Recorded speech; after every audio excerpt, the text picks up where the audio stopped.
this time. The chest bone is connected to the neck bone. No, it's not. It's connected to your spine. The back's more mad. What do you think the neck is made of, huh? The spine. Yeah.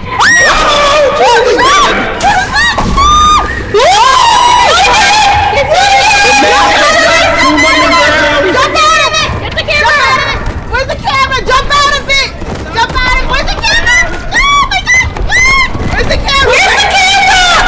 I see it over here! I gotta see the camera! Oh god! Oh shit! Oh no! I'm gonna... Oh! I got the camera! Camera work like that. Insert this. What the fuck?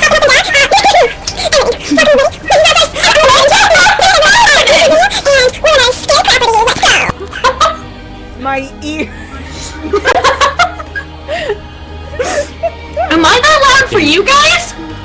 Damn, Amanda, they really like you straddling that pole. Alright, we're done. Fucking camera. It's like, get off. Bones? We found touching the bone. bone. It's a spine. This game's for you. Flicker says hi. We'll be watching for the shadows. Okay, hey Flicker, how you doing?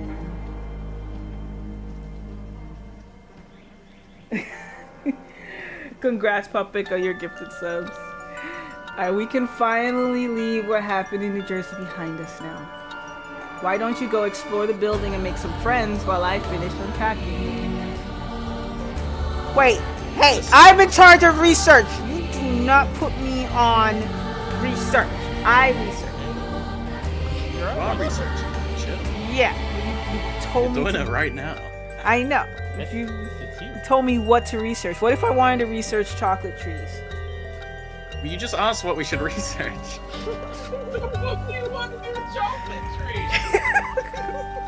Wait, you're not researching chocolate trees. I wanted to research chocolate trees because I want chocolate. Chocolate was, make me happy. Oh, and you know what? Fuck, fine. I'm kidding. Yeah, I want, tree sowing. Yeah, let's do that. I was researching. Fuck. I don't think I'm gonna save again. Who needs power? Serenade, you ran right up to the man. Yeah. Thank God Deli could get ahead of him. Serenade, fight back, Serenade! Tank, Serenade, tank, stay there. No, God damn it.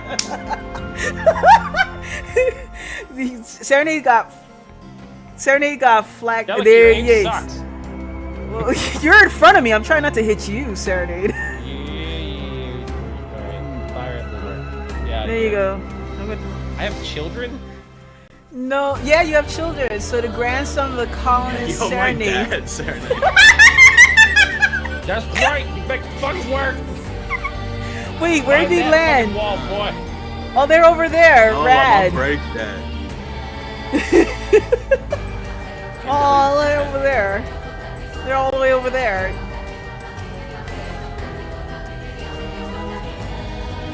Alright, anywhere you see, like, there's a place right here. All our food.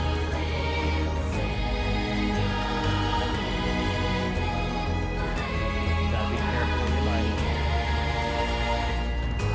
I swear I'm gonna be the first person to die. Y'all gonna get me killed. Actually, I think I'm gonna go ahead and mark on the I plan. have the heart disorder, so.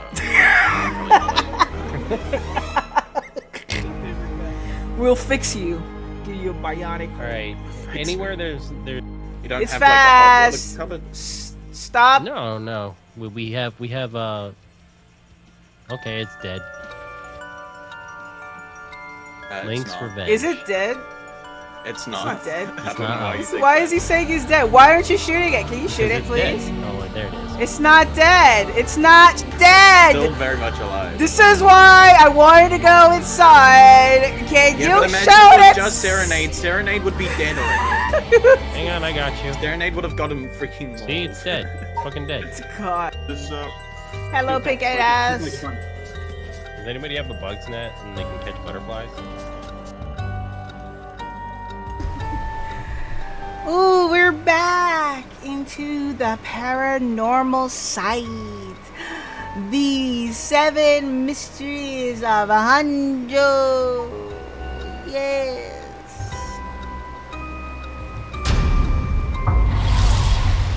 Alright, last time. Okay, alright, well, let me quickly go over from what happened last time. Persons of interest. So last time we played as Shogo Okie, okay? Office worker. Okie has some sort of, he had a crush on this girl, Yoko Fukunaga. And him having a cult on her, he's trying to do his thing. And so she tells him that she's into the occult, so but that isn't gonna, phase Shogo. He kind of like his bubbly occult fetish girls. So he's playing along. And she's in this park, this playground, and she's looking up these 7 mysteries of the occult. Now, technically it says 7, but it's not really 7. It's actually more than 7. And we have found 1, 2, 3, 4, 5, 6, 7, 8, 9, 10. We have found, well, we have encountered or know of 10. And when we were hanging out with Yoko, she died in the park, which was kind of ridiculous, right? So, how did she die in the park? Well, one of the curses happened to appear in the park. She got scared. She practically told us to turn around. When we turned around, we didn't see anything. We looked back to see if Yoko was okay, and she was dead. So, after that, we called the ambulance, trying to get her settled. And we found an artifact on the ground. And that artifact was one of the mysteries. It was, which one was it? It was the Whispering Canal, okay?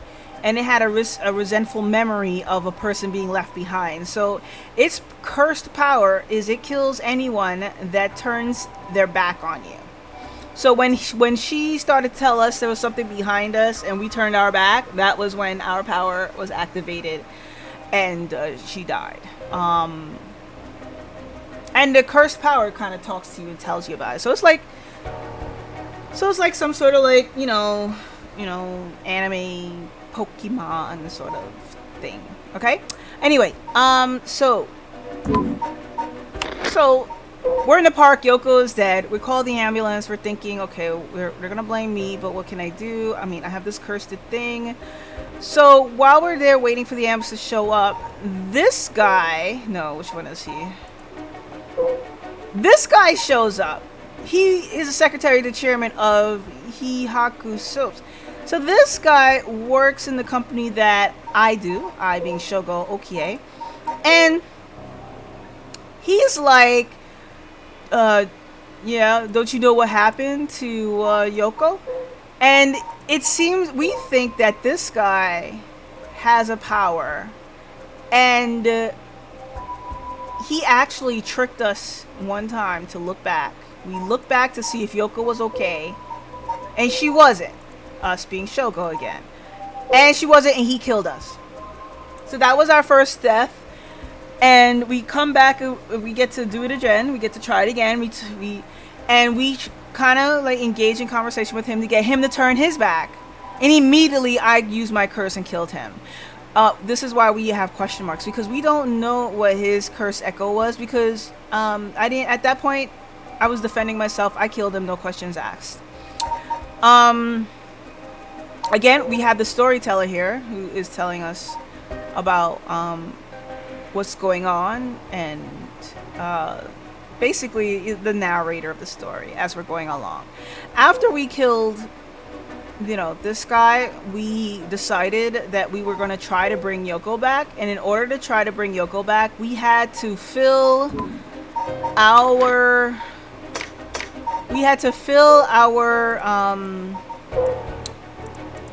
our cursed power. And they say to fill the cursed power, you have to kill You can kill humans or you can kill other people who are curse bearers, people who carry this, and curse bearers will fill it up faster. So that's what we proceeded to do. We actually went about filling this up. So we met another person. After dealing with him, we continued walking and we went to a different part of the city and we ran into, and let me see if I can find that person. We ran into a person, but we didn't know who it was because it was dark. So you can see we had different places we could go to, but some parts were dark. So this is the park where Yoko died. And we went to... Let me see. Yeah, this is the public telephone we called the ambulance for. Okay. And this is where she died. And this is where... Alright, where is it? Alright, this is the whole city. Well, we went to another part, and it's not listed here. I guess, I don't know why. Maybe because we didn't run into that person. But there was another part of the city where we ran into a curse bearer who had... Oops, sorry. My bad. We ran into a curse bearer who had a curse that had to do with darkness and light. I'm thinking it was this one. The beckoning light. I think this was the curse bearer that we ran into, but it was dark. But we found a lighter. So once we turned on the lighter, we heard some commotion and they were like, oh, we got to get out of here. And they started running. We immediately used our curse once they turned our back to us because the option was available. And we killed them, absorbed their soul, and filled our curse. But we had no clue who they were because it was dark. So we just moved on. We just moved on and we lost a person of interest. They never showed up here. The second person we ran into was this person, Richter, Kai. They did not seem to be a curse bearer. Yeah, it says Curse Echo none. But they were a private investigator, and we were able to talk to them a while. And we later learned that this was a private investigator hired by Harue. Now, I'll get to her in a second. So after meeting Richter, we also ran into these two private detectives. We did not... They were talking in Midori Chode Park, and they were talking about curses, but we didn't get to hear much from what they said because they detected that I was listening in on their conversation and they started talking to us. So basically telling us like the park is dangerous and, you know, did we see anyone? And so we didn't get to talk much to them. We left this side of the city and we went to another part and we ran into... Okay, now we ran into Harure Shigima. Now Harure, she's a housewife, and we later learned that her 11-year-old son, Suichi, was kidnapped. And then when he was kidnapped, he was killed. And this is why she wants to bring back her son. So she is a curse bearer, and she carries the haunting clappers. We had to die in order to know where her... She was already on top of us. We had to die in order for us to know what her curse was. And we learned that she carried a curse, the haunting clappers, where it kills anyone who possesses fire. So we were able to try again, and guess what? We had to throw away the lighter. So we threw away the lighter, and then when she realized that she was saying, like, why did you throw away the lighter? Oh my god, she got real freaked out. She got real freaked out. The lighter was gone, and so immediately, you know, she turns her back. We killed her, filling up more of our curse. After we meet her, we continue walking. Oh, actually, before her, we actually went to a high school. Yeah, I don't think we have that person. Yeah, we went to a high school. We ran into another person, but we don't have her information because we did not talk to her. Yeah, funny story. She was just jumping. Yeah, we went to this high school. Yeah, so when we went to this high school, she was just jumping over the fence, and she started talking, but we had no clue who she was, and we kind of knew she had a curse, and because she talked about it, and so immediately when she turned her back, we killed her. So we weren't introduced to her, so that was pretty funny on my part. We were just like killing people back to back. After we ran into her, that's when we met him, the foot washing mansion curse bearer. So Yutaru Namigaki, he has the foot washing mansion curse, and that curse is about a bloody foot that came down demanding to be washed, and they started following people. Well, we realized the power for this curse is that it starts making sounds. And it wasn't until we realized later on that you can actually lower the voices. Mind you, there are no voice actors for the characters, but there are sound effects and ambiance. So when they said lower voices, it is actually the voices of the curses that you're lowering. And we had to lower that before this curse killed us. Once we lowered it and we couldn't hear the curse being, cast against us, we immediately killed him, and he was dead. So that filled our curse bearer, and so when we returned to Yoko and we wished that she would come back to life, she did. However, bringing her back to actually we didn't wish her back to life. What ended up happening was we went walking down some canal, and something happened to us and our body was found. So we didn't bring her back to life, but we were able to get access to the story chart. Oh no, okay. So once we came back to the story chart where we can make actions that change things, we went back to the story chart and we decided that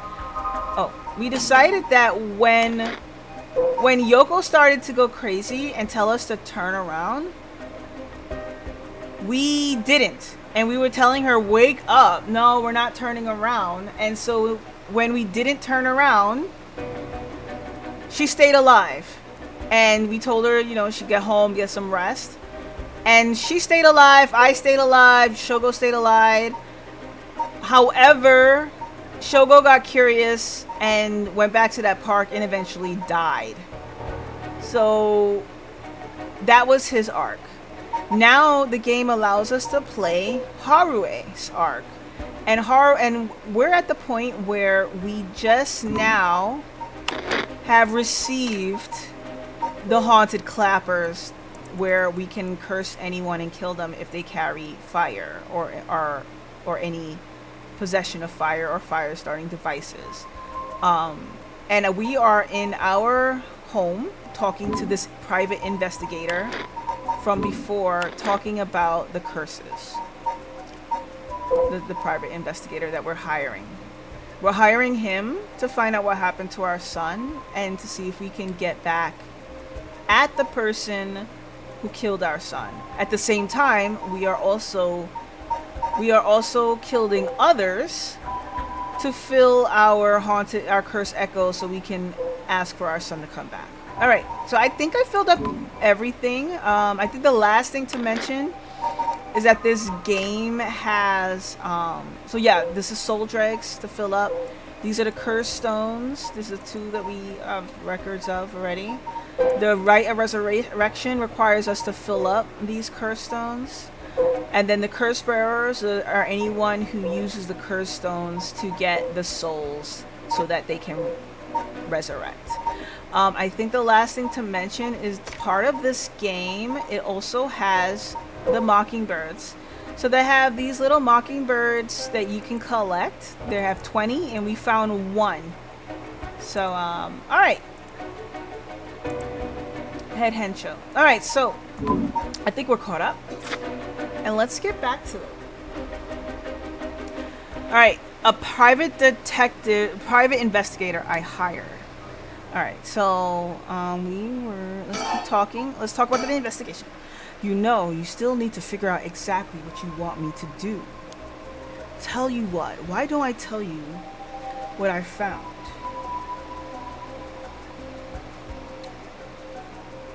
And then we can make a decision. All right. All right. Oh, sorry. Yeah. About the investigation.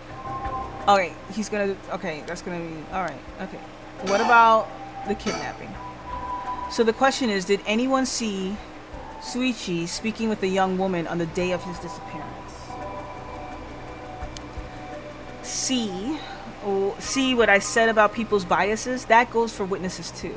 And I figured that maybe if I started asking new questions, I might get some new answers. So I spent my day asking around Suichi's school route, seeing if anyone had seen something.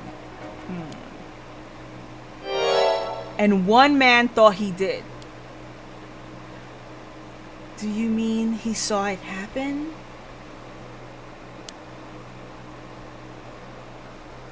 Well, I can't say that for sure yet. It turned out that he wanted something from me, so I asked if he could talk in private.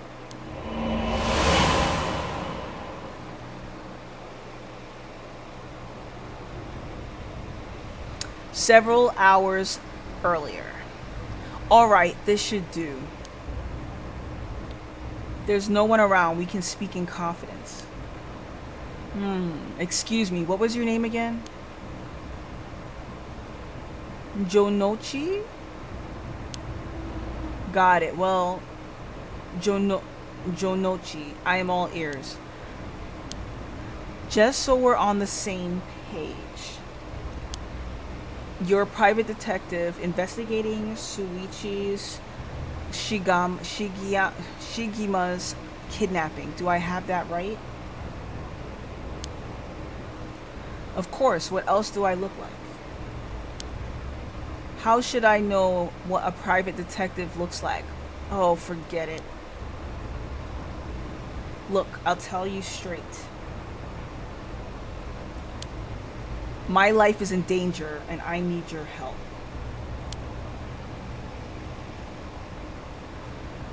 Okay. You'll excuse me if that caught me a little off guard. Let me ask you straight. Who is trying to kill you?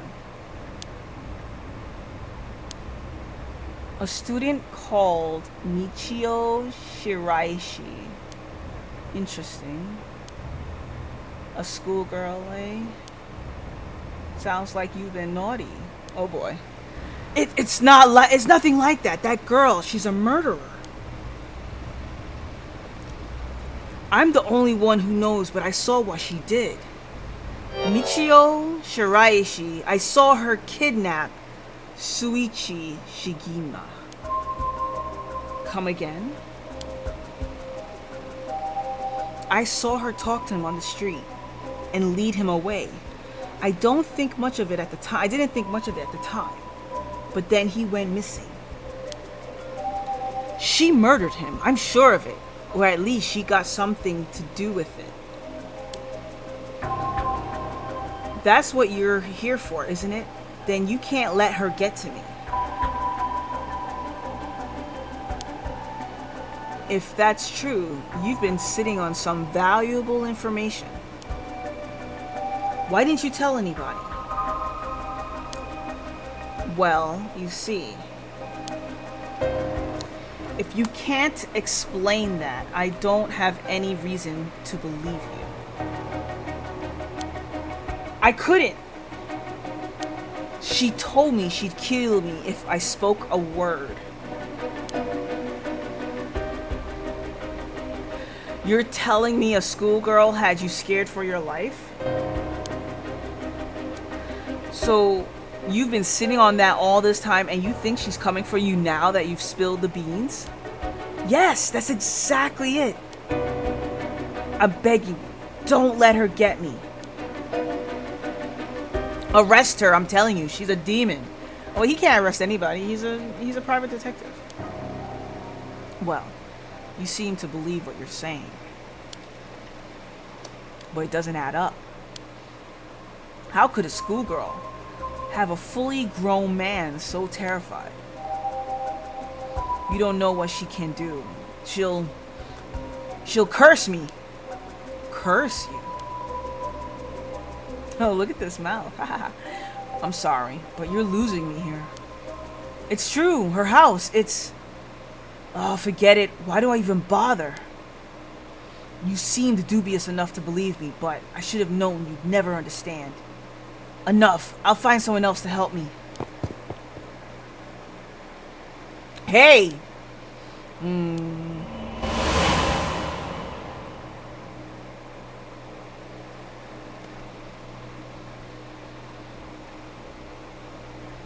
Okay. And that's about the long and short of it.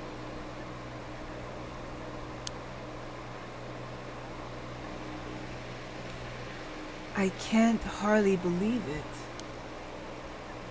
At the time, I thought this mention of curses was just crazy talk. But I'm starting to see that there might have been more to it. Then if we could just find that girl.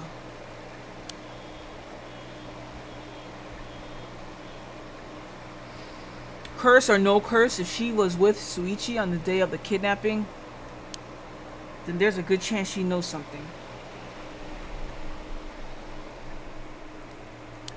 On top of that, I did some digging on the man I spoke to.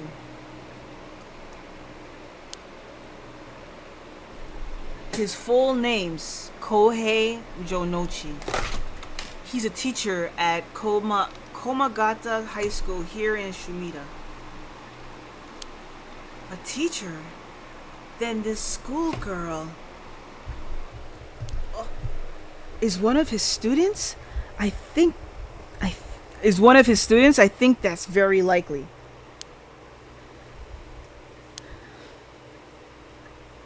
Okay.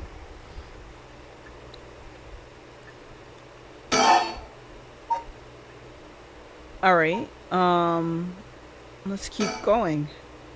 If it makes you uncomfortable. Oh, if it makes you uncomfortable, you won't have to get any blood on your hands yourself. I don't need you to kill other curse bearers. I only need you to find them. I won't be party to murder, ma'am. Not even for a client. Ooh. Ooh. How far do we go? Do we want to pay him? I mean, would he even take the money? I mean, would he? I wonder. Let's go with a pay. How much can I give you to change your mind? Sorry, ma'am, but not everyone has a price. I've got my policies, and I stick to them.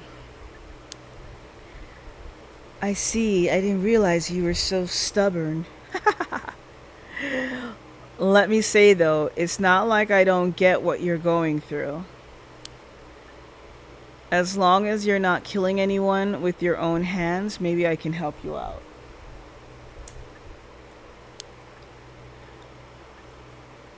What do you have in mind? Well, how about stealing someone else's curse stone after they've filled it with soul dregs? If that was all you were after, then I could lend you my services guilt-free. If the other curse bearer wants to kill each other, then that's their business. I'm not trying to be a hero here. I guess there's no guarantee a stolen curse stone will work, but we can worry about that later. Well then, I suppose we have a deal. Although, if I stole a curse stone using my curse, would you disapprove? That would void our contract, ma'am. Just warning you now. My. Alright, so he wasn't following Shogo in the beginning. Options.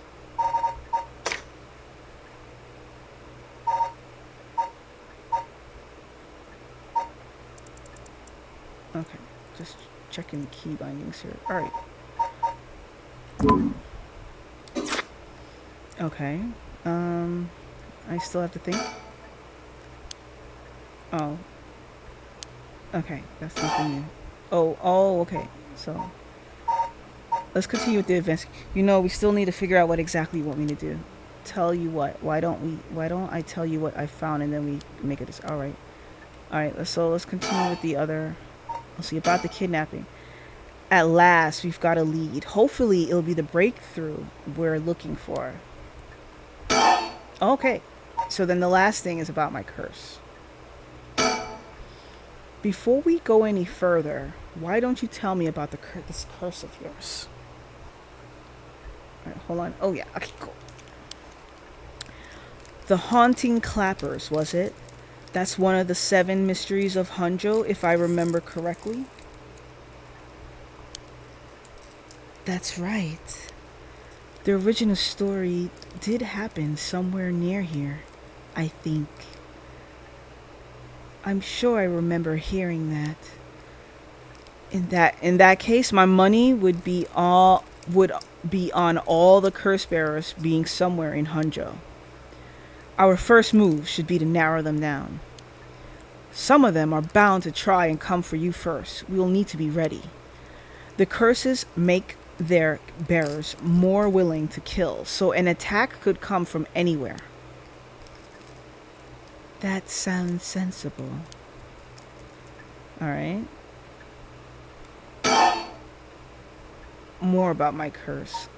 And if I remember correctly, your haunting clappers can set people on fire, but only if they have a naked flame or a lighter on their person. Is that right? That's right. In olden times, wooden clappers were used to warn people of fire. I'm guessing it punishes those who don't heed the warning. It seems like a good curse to have. It's simple and straightforward enough to use. Although it's hard to say how it stacks up without knowing what else is on the table. You really think it's that good? The target can't do much to throw it off, and it has a nice long activation window. It's big that it works on lighters too.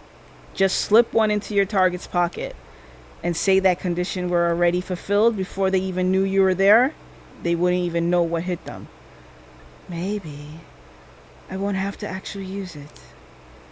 I could just tell someone I could, and they'd have to do what I said. Threats could work, although without any proof, it'll come down to how convincing you can be. If only you could use this curse, then back out at the last second. Oh, she didn't back out. I remember clearly how she did not back out when she did that curse on me the first time. At the last second? What an interesting idea. I have a lighter right here. We could try it now. That's an interesting proposition. But maybe not. I'm not quite crazy enough to make myself a guinea pig. Oh, I see. You're an odd one, ma'am, if you don't mind me saying, and I don't think it's just a curse. You flatterer. Alright, more about my curse. As for what we do next, first of all, I think you should stay indoors. Try not to do anything spontaneous or outside of your normal routine. Okay. Oh, and then now, the final topping.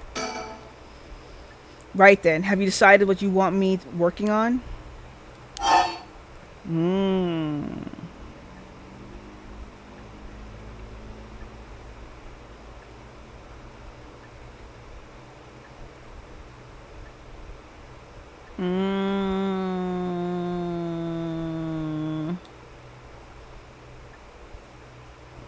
What would I have him working on?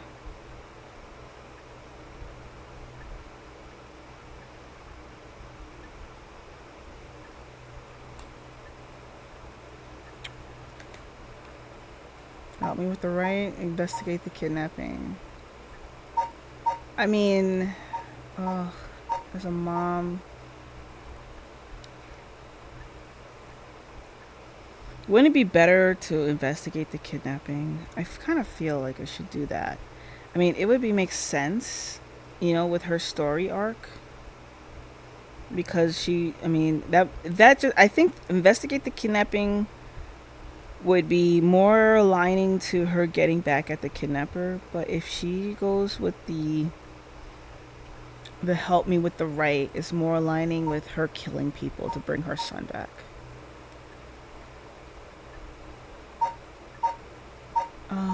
Oh, I'm torn. I mean, hopefully we could come back to this. Let's try. Which one is more fun? Maybe help me with the right. Bringing back my son is more important. I want you to help me with the rite of resurrection. Roger that. The right it is. Odds are good that the others curse bearers are also working by night. Anyone they kill under the cover of darkness won't be discovered until sunrise. I bet they'll be trying to do as much as they can before morning comes. So it's settled then. I'll look into the other curse bearers by night. And once the city wakes up and I can start asking questions, I'll investigate the kidnapping as well. Oh, he's doing both. I'll even try and find Miss Shiraishi's as part of the bargain. Thank you. That's more than enough.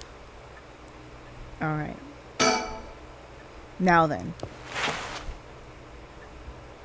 I should get to work. There's only so much time before sunrise.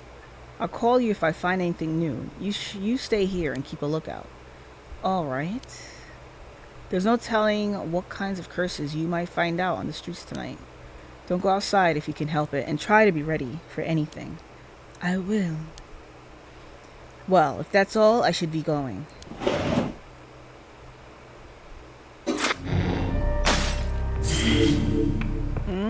Alright, so this is the story chart that I was speaking about before.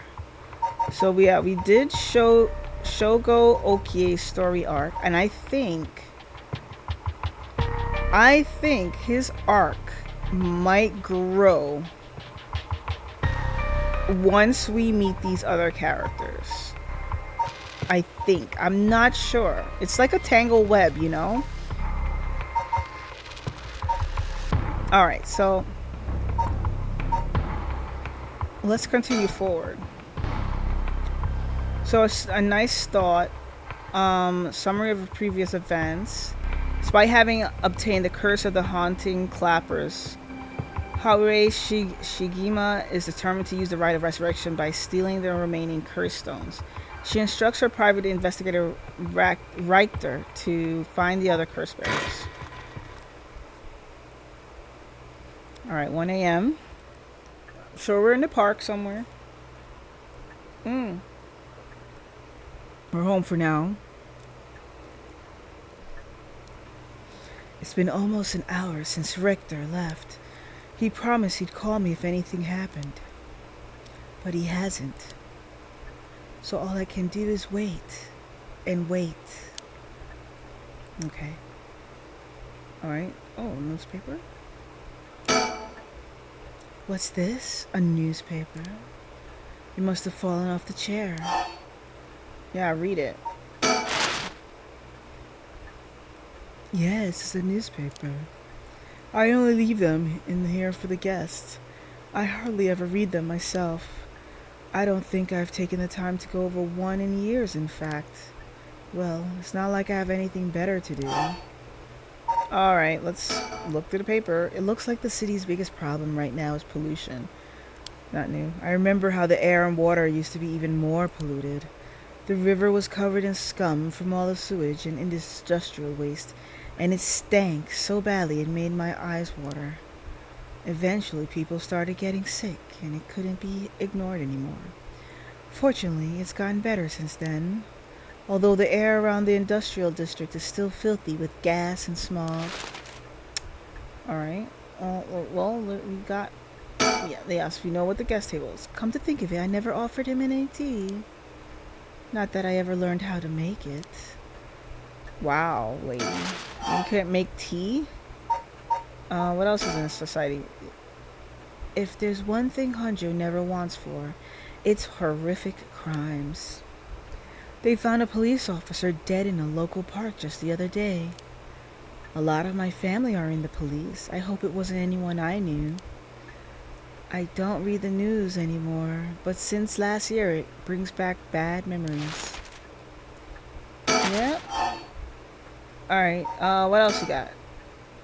Suicide at local high school. Oh, I remember that. A high school girl jumped off a roof about a week ago.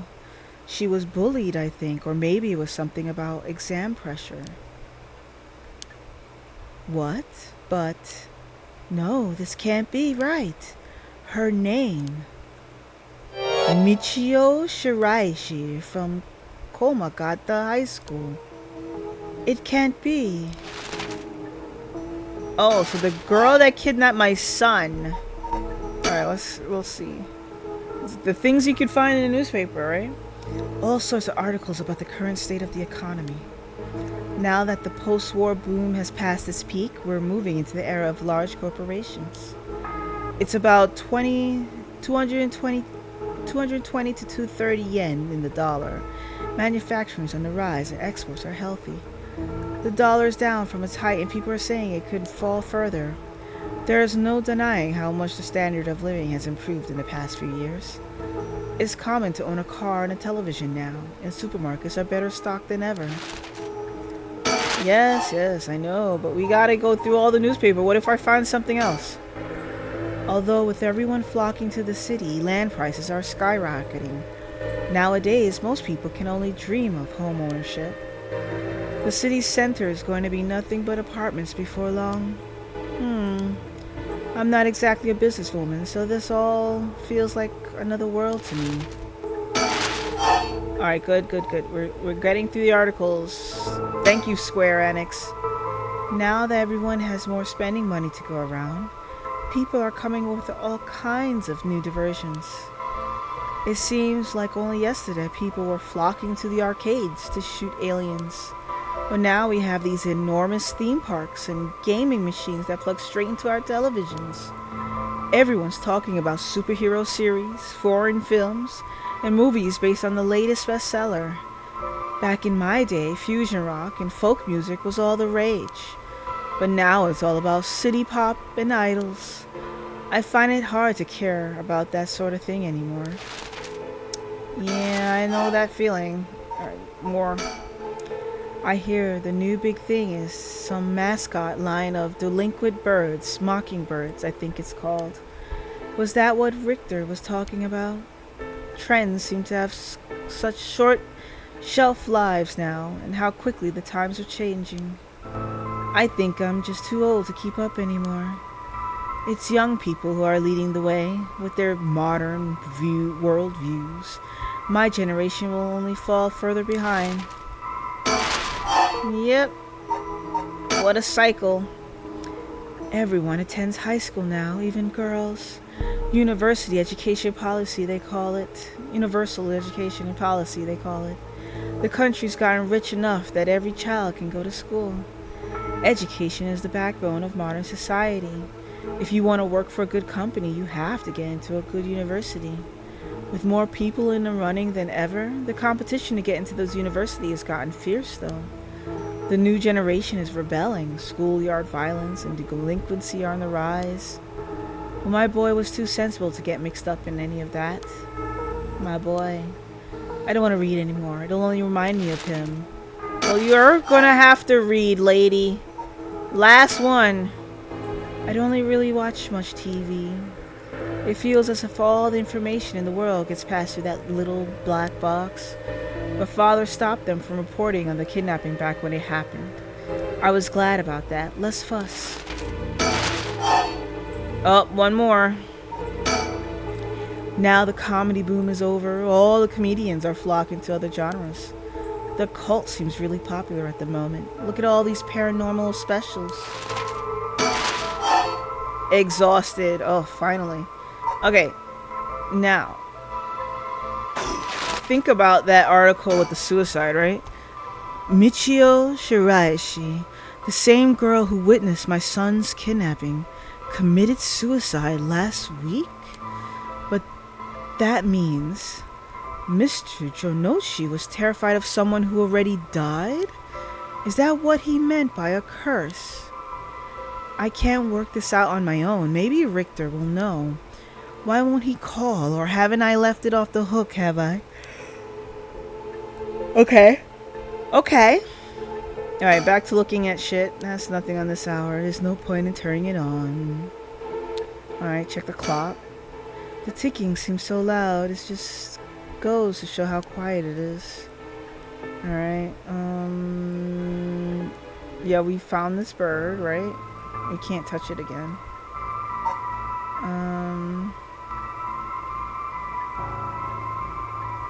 Oh, the chandelier. My husband used to complain that it was too dark, but I rather like the gloom. The stereo. Should I put a record on? No, it's too late for that. I'm not in the mood for music anyway. The flower arrangement. The flowers put me at ease just a little. And hanging scroll. That whole hanging scroll. I've seen it too often to feel anything from it now. Alright. Okay. We got those stuff. On to the fax machine. It's a fax machine. I rarely find a use for it.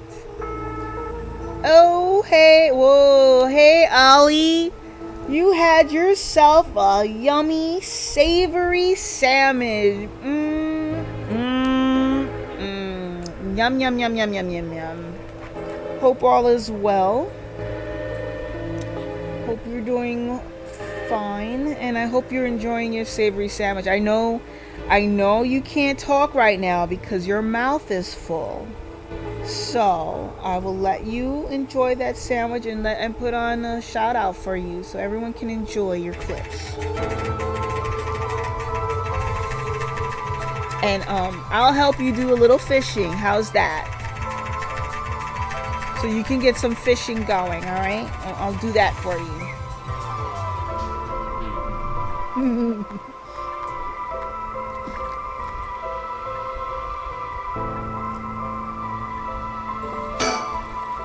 I'm waiting for Richter to contact me, but he hasn't.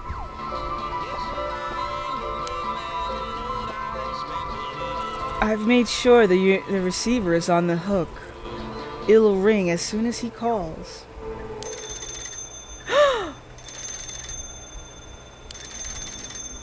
That must be him. Alright, time to pick up the rotary phone. It's like an analog, right? Do nothing. No, you have to answer. Hello? Shigama residence.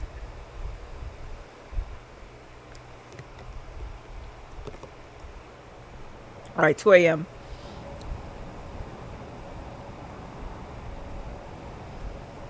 Oh, at the bridge. Komagata Bridge.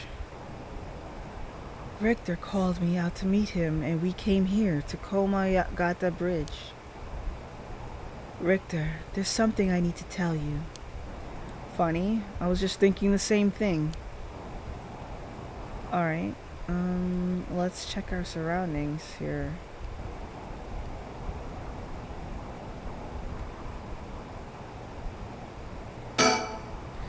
We're on Komagata Bridge over the Sumida River. There's a highway on one side and a freeway on the other, but they're both deserted this late. Files updated. Okay. Alright, what files? There's a lot of reading in this game, just for preparation, y'all. Oh yeah, alright. One of the bridges spanning the Sumida River, completed in 1927 as part of the reconstruction effort following the Great Kanto earthquake, is notable both for its distinctive... Okay, All right. Notable for its distinctive blue arcs and the cutting edge for the time techniques used in its construction. There are many bridges stretching across the Sumida River, after each boasting a unique structural form and design. All right. Okay, that's not new information anymore. All right, got the surrounding area.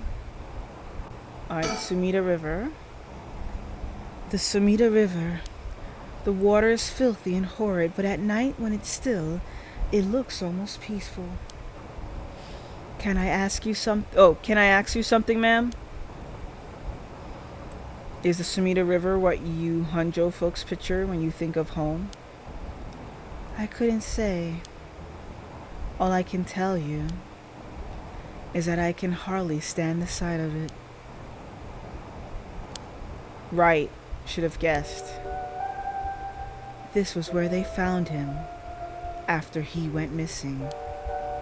All alone, floating in that horrible water. All I can think is how scared he must have been, how cold he must have been. What did he ever do to deserve something so awful? I've come here every day since then. And I prayed to the river to give him back. To give me back my son. Day after day after day. You know, in olden times, people believed rivers marked where our world met the next. So the act of crossing flowing water had a huge amount of spiritual significance. Back when Edo was founded, the people of Chuo saw the Sumida River the same way. They associated the far side of the river with the afterlife. That same place would later become Honjo. All their fear and revulsion accumulated there and took root. But then, the Ryogoku Bridge sprang up after the Great Fire of Miereki, and just like that, Honjo was part of the city too. Now that was a good sandwich. Oh, clap, clap, clap, clap, clap. I'm so glad that you got to enjoy your sandwich. Yum, yum, yum, yum.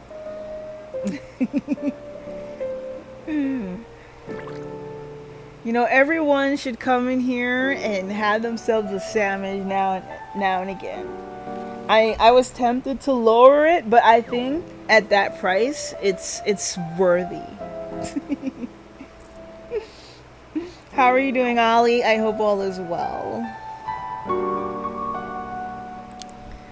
And yes, you can go ahead and fish all you want. This game is it's slow graphics, it's slow processing, and I'm just gonna be doing a lot of reading because it's story based. It's a visual novel. You're doing good. I'm glad to hear that. You missed out on some Lethal Company last night. I was watching Slug and Astaya, Jay, Lilu, and Amanda all play last night. They were taking turns.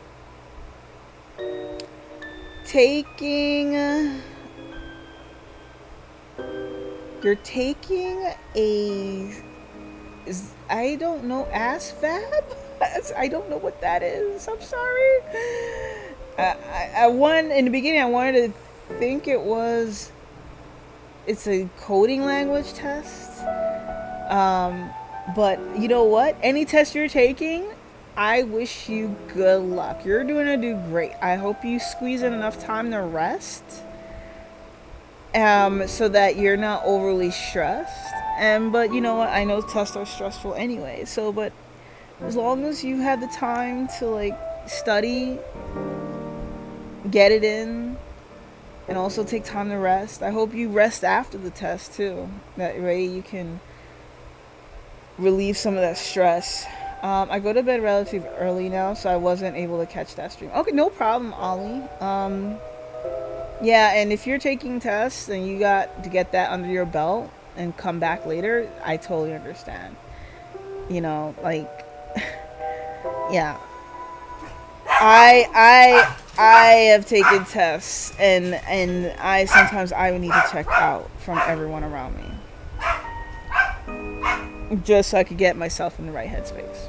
But I wish you the best of luck. You're doing great. Alright. And as it turned out, from farmland into town, the people surrounded it with man-made rivers and crisscrossed it with canals and waterways. Weren't those to prevent flooding? That's what I was told. Hopefully I pass. You're gonna do great. You're gonna pass. Keep that in your mind.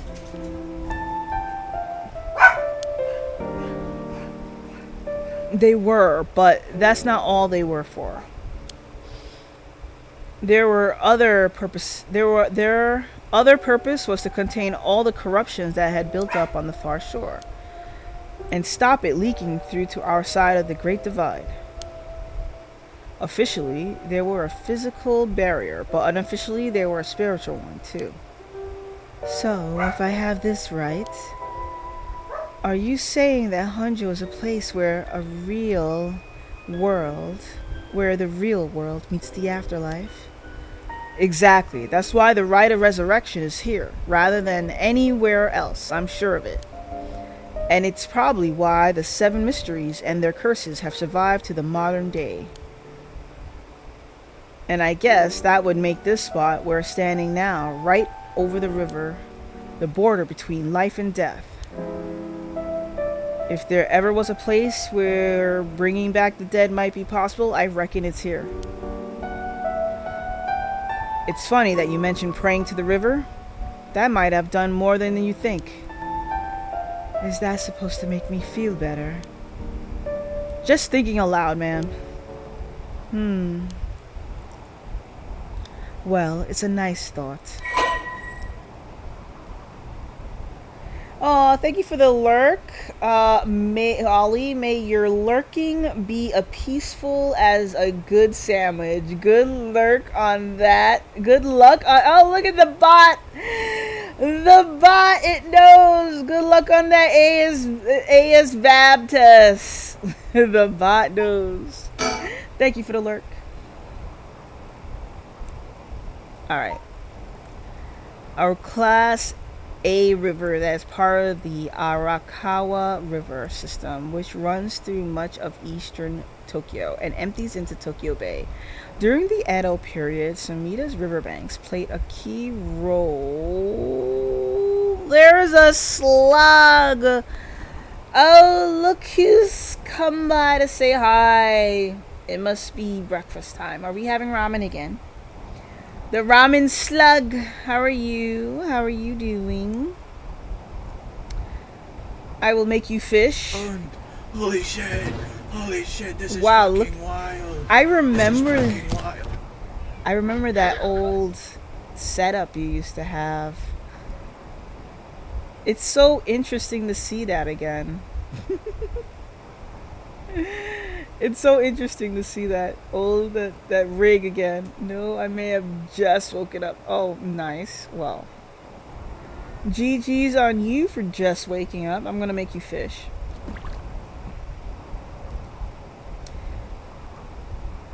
And you're not in ads.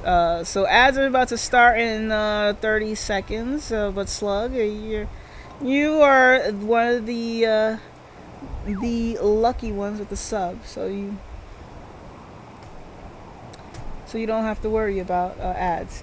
So you're just waking up, so breakfast time, ramen breakfast coming up soon. I'm just here reading up some files. Are you playing later? Oh well, yeah, you got a vape. Hell yeah. Yeah, one of the cool ones, right? One of the cool objects in the fishing game. I think Ollie is like, yeah, Ollie's number one. Ollie's always number one.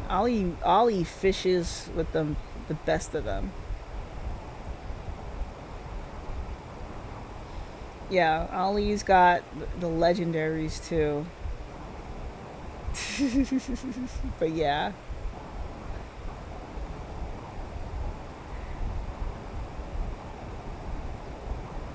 You just missed Ollie too.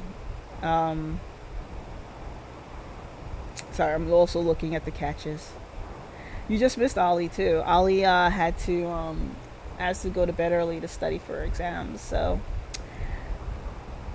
unfortunately, we won't be seeing Ollie until they're finished their exams. But you know that I'm sure by the end of the week, Ollie will be back. Yay! Oh, I know. Maybe Ollie's listening in the background. I mean, they did say lurk, so maybe they're listening in the background. Anyway, how are you doing, Slug? Welcome on in. I was thinking about playing this game again or playing Nobody Saves the World. But you know what? I figured let me get this game out of the way. Because I'm almost finished with it and it's still like a psychological horror, so I should be done. And then I was gonna try Nobody Saves the World. Which I think it's an RPG, is it? I'm not sure. But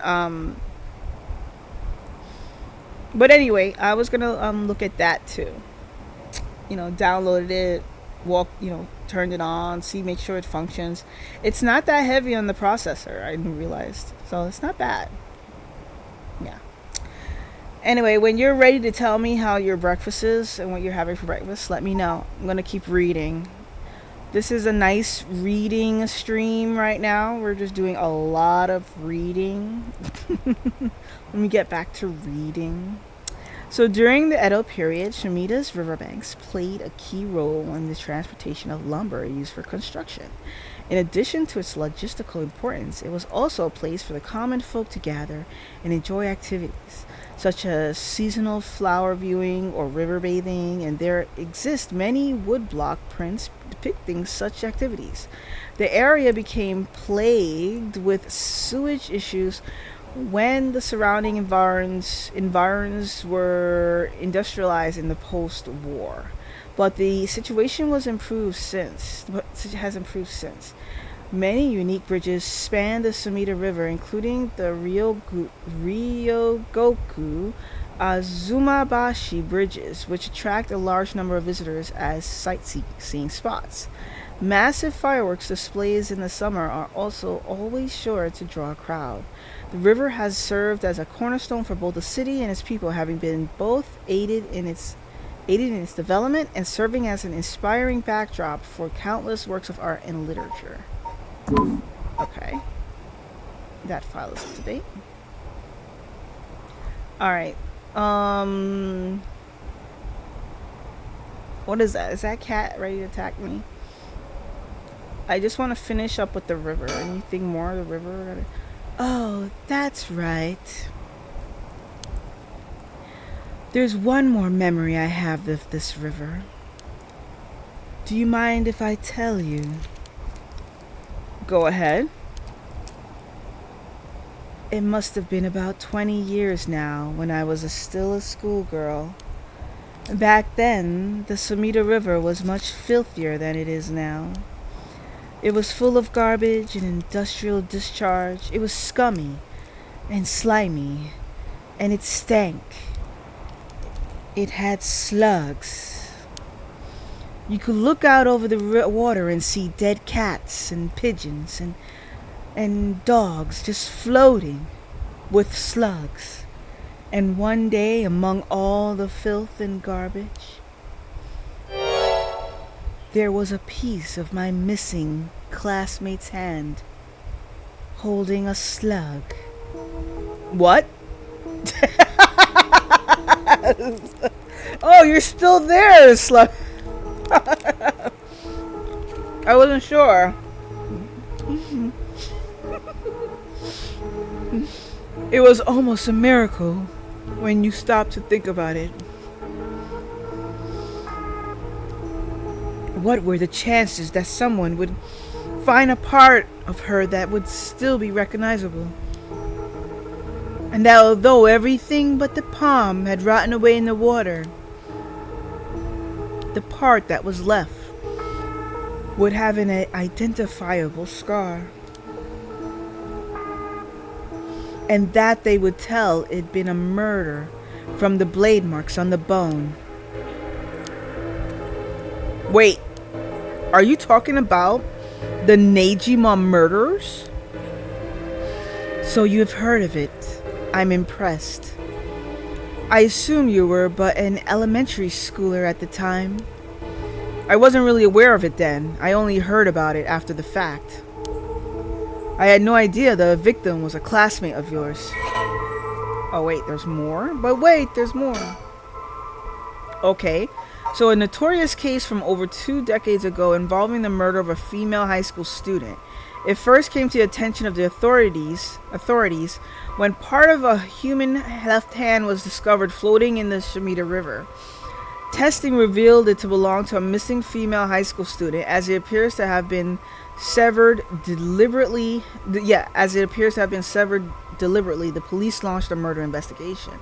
A large-scale search of the river was organized, but the highly polluted state of the water made this impossible.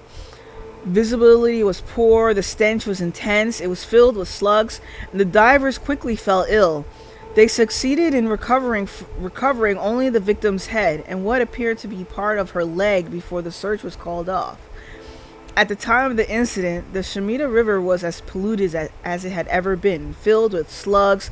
Neither fish nor shellfish could survive in it, eventually causing the annual fireworks festival to be called off indefinitely.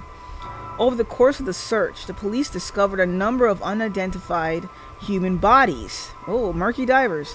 This caused a stir among the public, as several other young women had gone missing in recent years in the Tokyo area, and it was feared that they may have fallen victim to the same fate. Forensic technology at the time, however, were not advanced enough to determine the identities of the deceased, and so the police were unable to open any inquiries. Due to the overwhelming lack of circumstantial evidence, the investigation ground to a halt until a hitherto unrelated individual came to its attention. During a questioning about a separate incident, Fumichika Nejima, a 36-year-old shop owner with no relation to the victim, divulged details about her that had never been released to the general public. An investigation into his background was conducted, leading to his arrest. Najima testified that he had snatched his victim from the street, confined her in the underground storeroom of his shop, which also served as his living quarters. He chose her for no special reason, but simply decided she was an opportune target on seeing her walking alone at night. After keeping her locked up for several days, he restrained her, sewed her mouth shut, and severed her fingers and toes with a box cutter while she was still conscious. As she screamed silently behind her sealed lips, he proceeded to her wrists, her ankles, her elbows, her knees, working his way inwards so slowly and methodically. His victim constantly wavered in and out of consciousness. Her ordeal continued until she died of blood loss. Najima dismembered the rest of her and disposed of it behind his home in Shimida River before cleaning his storeroom and returning to his everyday routine as if nothing had happened. The brutality of his actions shocked the nation when they were eventually reported. Oh my god, what is this game? Yeah, it's a visual novel. There is a lot of reading. But yeah, it's pretty much a very much a visual novel. You can ask Square Enix, since they're the devs on this, but it's pretty much a psychological horror. There are no voice actors. There are sounds, there are music, and just a lot of reading and case files. So right now I pretty much gave a summation of the story towards the beginning. of where I left off. I'm at part 2 of this because I had started streaming this for 5 hours yesterday. So I'm doing part 2, another character arc. So yeah, it does have some graphic detailing, but there's no graphic photos, so that's okay, right? Once apprehended, Nejima readily divulged the details of the murder, but was less willing to explain his motive. When asked, he would only break down in tears, saying, "I don't know what came over me. I know it was wrong." In the end, the police could extract nothing more from him than expressions of remorse. Although the efficiency of his methods strongly suggested that he had committed similar crimes in the past, no collaborating evidence ever came to light. Nejima was sentenced to life in prison at his first hearing. The sentence was imposed with no appeal from the defendant. Okay. Take my fucking kisses! I will take those fucking kisses. Thank you very much. How are you doing?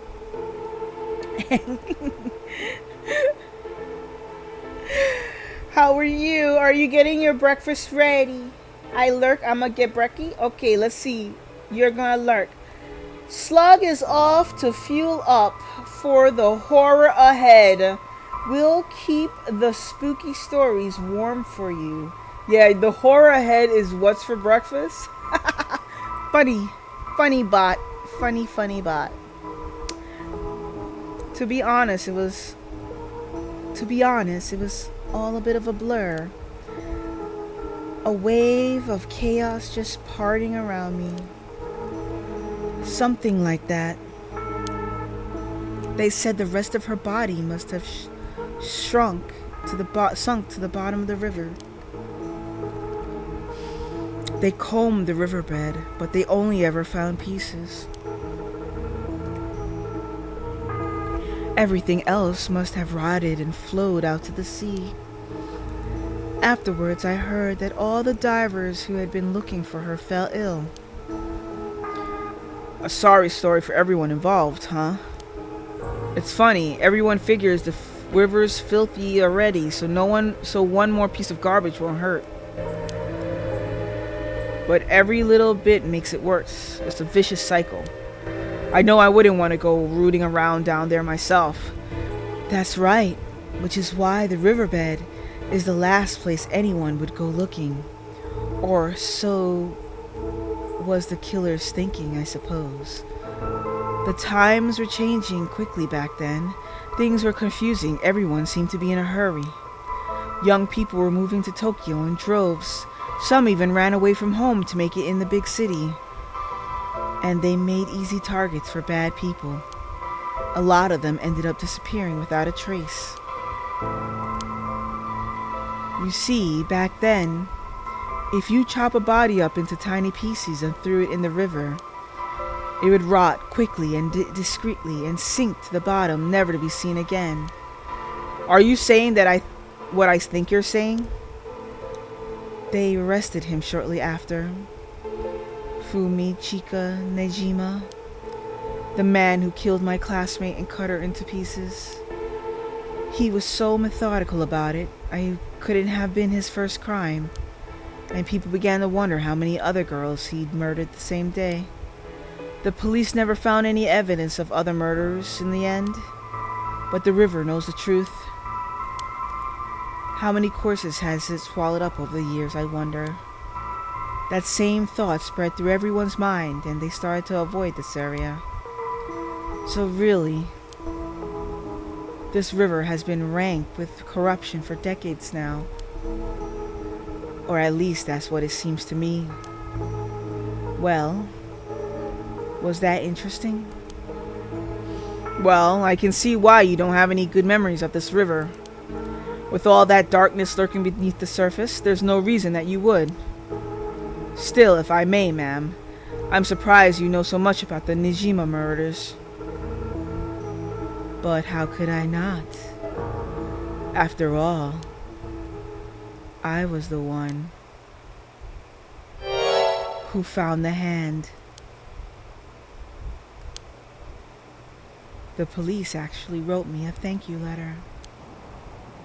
They said it was the only thanks to me that they managed to bring Nejima to justice. That was the only time my father ever said he was proud of me. I guess it just wasn't the killer's day. Sometimes I wonder if he resents me for it. There's more to talk about with the river. The Sumida River. I have nothing but awful memories of it. Alright, are we done? Oh, it's check mark. Yes, we're done with the river. Alright, what else we got here? Thing here. Alright, think. Alright, so we down to him. Let's do a little thinking. Standing around is the last thing I want to be doing right now. This is my only chance to bring back my son. I can't afford to flitter away. Alright, now let's go talk to this dude. He's gazing down at the water. That's it? Oh no, talk. You go first. You go first. Please, go ahead. Alright then. I've been poking around places connected to the 7 mysteries looking for curse bearers. And I think I found a few candidates. First, a tall man I ran into in Kinshiburi Park. I asked him for directions, trying to probe him a little, but he turned the questions right back around on me. And he was out of there the second he figured I wasn't what he was looking for. I got the sense curses were nothing new to him. I'm about 40% sure he's a curse bearer. Then there's this middle-aged guy I saw on South Warigesui Street. There's no question about this one. He had one of the curse stones in his hands. He had a nervous air about him too. It was clear he was up to some shady business. Gathering soul dregs, I'd bet he'd make a good target. Next up, a pair. A young man and a woman I saw around Ryogoku Bridge. This time, the man came up to me and asked me flat out if I was a curse bearer. I told him I didn't know what he was talking about, and he backpedaled and left. Looks like they lurk about there often. Looking for kindred spirits would be my guess. Though it didn't seem like they were quite working as a pair. Gathering soul dregs in a group might be a decent idea if you could make it work. But with things being how they are, it's gotta be hard to find folks one can trust. They've got brass though. I don't know what their deal is, but I'd like to find out. Last is 2 detectives I've been seen sniffing around. The police are involved. Oh, the police are involved? Not necessarily. A body turned up in a local park a few days ago, so they might just be looking into that. Still, the park's got ties to one of the 7 mysteries. Might be it was a curse that did the guy in. And if they're sending in detectives from the head office, then something's gotta be up. How do you know where they're from? Let's just say that when you're in this business, there are some faces you get to know. Anyway, that's everyone who caught my eye. You found all of them in so little time? I really did hire the best. It's all in the name, ma'am. Richter Kai, P.I. No, wait. Make that Richter Kai, investigator extraordinaire. Or Richter Kai, the dick. My, an investigator extraordinaire. Is that why you can dress like that without drawing attention to yourself? You bet an investigator extraordinaire can blend in like a chameleon in any outfit. Well, that aside, the middle-aged man and the young couple sound the most promising, am I right? Whichever we pick is still too early to make a move. It seems like the curse bearers are less involved with each other than we thought. Plus, there's still others we don't know about. I say we hang fire and we see how things play out. Once more bodies start showing up, they'll get the pot nice and hot. And once it's boiling, our chance will come. Alright. And then back to thinking. Alright, that's nothing. Alright. You keep talking to him. There's something I need to tell you. What's up? Well, that girl, Michio Shiraishi, the one who was with Shuichi on the day of the kidnapping, that's her. Well, hi Slug, even though you're not looking. Yeah, Amanda, Slug went to go get Brecky. Maybe they'll come back and see your message, Amanda. That's her. Well, she's dead. She's what? The student who committed suicide last week. That was her. I heard something like that happened. Never got the name though. Talk about bad luck. We finally get a lead only to find it's turned into a literal dead end. Unless her death was the whole reason Joe Nucci was so shaken up. He said she was going to curse him. Was he talking about her taking revenge from beyond the grave? It seems like we're back where we started. Not necessarily. That teacher knows something, I'm sure of it. At the very least, I put money on him having something to do with Mrs. Shiraichi's death. That's why he's so scared of being cursed by her. I see. And also, something tells me he knows more about your son's kidnapping. In any case, I think I've got a good idea of what he's hiding. Call it a hunch. A hunch. Well, more of a theory. Care to take a guess? Oh, sure. Oh, alright. Should I guess? I should guess, right? Let's try. I can't say for certain, but...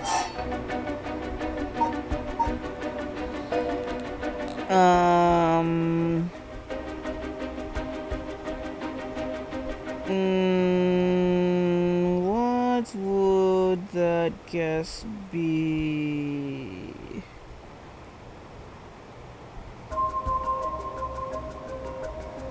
Oh, well, I mean, maybe he knew that, he knew that no one was going to help him, so he took care of her himself. Fake this. Oh, yes, Mr. Janochi. Mr. Janochi couldn't silence Mr. Joshi. Mr. Janochi silenced Michio Shiraishi with a curse? No, he does not curse her. With murder? He killed her? No. Maybe with blackmail? Wait, sorry. He silenced her with blackmail. What if Mr. Janoshi silenced Michio Shiraishi with blackmail? What do you think? Exactly my thinking. Janoshi knew about Mrs. Shiraishi's connection to the kidnapping, and he used that to blackmail her into doing his bidding. He made her feel so trapped she took her own life to escape. That's my read on it. Really? Wow. She would take her life over this boy's? How despicable. Well, it's just a theory. Right now, I think we need to have another chat with Mr. Janoshi. Alright. Nothing left to talk about. Yes. Alright, back to talking to him. Keep exhausting this talk. Is something wrong? Not really, it just struck me. It's been 20 years since the Nijima murders. So it has.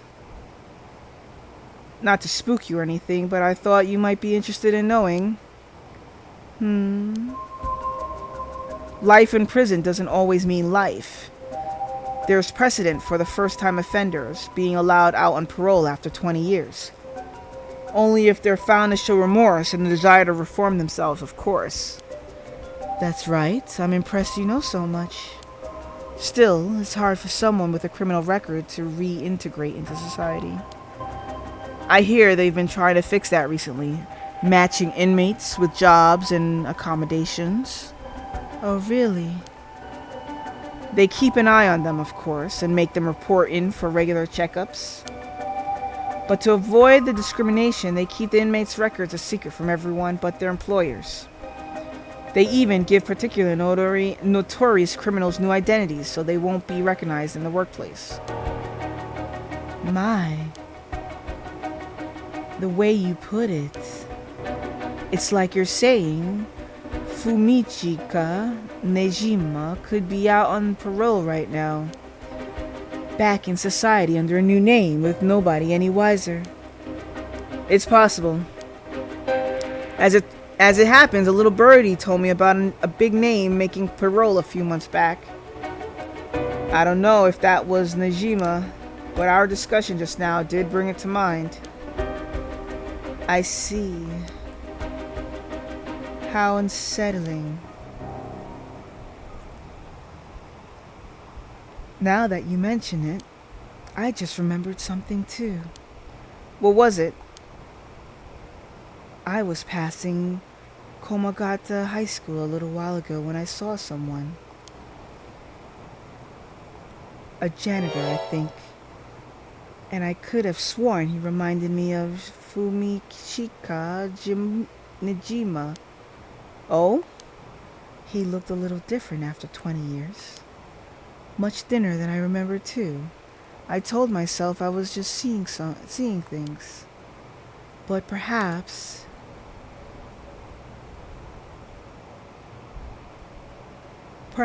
it was him after all.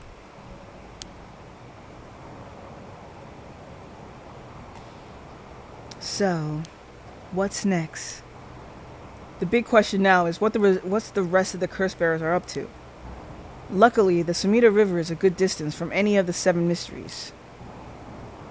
It's unlikely the other curse bearers will come all the way here. I can finally have a moment to think. I see. All right. What?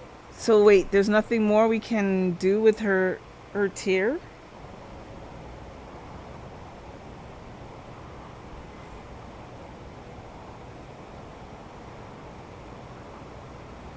I mean, that's it? She just stands there and starts blinking? Nothing to continue? Alright, I guess I have to suspend. You cannot currently progress any further. Once your situation has changed, select resume to try again. Pressing suspend will turn you to the story chart. Yeah, okay. I can't resume. Alright, so I can't move forward on this one. That means I have to continue on with the next route. Next route is Tetsuo Susumi. Alright, so here is the crime scene investigation. You know what? I think I might take a break before I start on this. I need to stretch. It's a lot of reading. So I'll be right back.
Alright, we're back from the ads.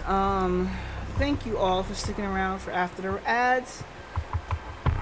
Running that 3-minute ad break actually helps with the channel. It helps the community, and it helps those who are first time here to not have to be hit with pre-rolls. Okay.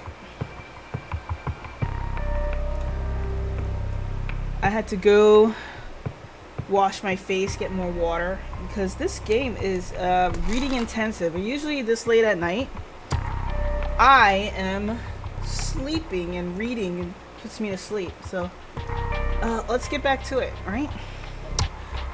So, Tetsumo Susumi, Chief Investigator of the Metropolitan Police Department, First Investigative Division, is investigating the mysterious death of a fellow officer.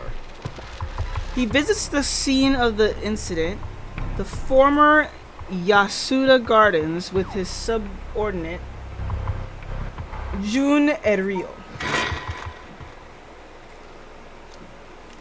Alright, it's 11 p.m.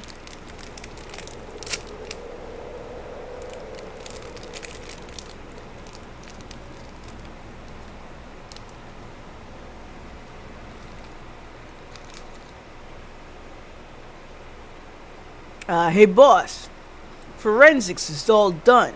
The crime scene is clean. The other officers have all gone home. It's just us now. The park should be able to open back up tomorrow, like nothing ever happened. I doubt it'll get many visitors after everything that's happened. You'd be surprised. Lots of people love that kind of thing. I bet they'll be lining up to get in. Occult stuff is really popular right now. Do you not know that, boss? Sounds stupid. Well, it's not exactly rooted in science, but if ghosts really did exist, we could just ask them who the perp is. Somehow I doubt it'd be that simple. Oh, but you know, I've heard that high school girls are really into the spirit board thing these days. Supposedly, you could call on spirits and talk to them by using a board with letters on it. Wouldn't that be something? You could try it out yourself if you're so interested. Hey, that's not a bad idea. Let's give it a go sometime, boss. What now? This is like a pinky in the brain. What now? Stop messing around. You really think we're gonna solve this case by moving a coin across a scrap of paper? Sounds like you know all about it. We've got to be open-minded. What if that's how police work is gonna be from now on? Don't make me laugh. Okay. What? The spirit board. Wow. What do they call it? Ouija? It's a Ouija board. Due to the occult craze, divination has become popular among young boys and girls. All one needs is a coin and a piece of paper with letters and numbers written on it. Using these, all one has to do is ask the question of the called upon spirit, and it will move the coin in answer. It is believed to be a tool that was adopted from Western spiritualism and molded by Japanese occult enthusiasts. Though it is considered a form of divination, the ritualistic nature of its usage can cause self-hypnosis or auto-suggestion, leading to hallucinations or symptoms similar to spirit possession. Many schools banned these spirit boards after there were several cases of students sneaking into schools at night, in addition to stories of people having seizures when using the boards. Interesting.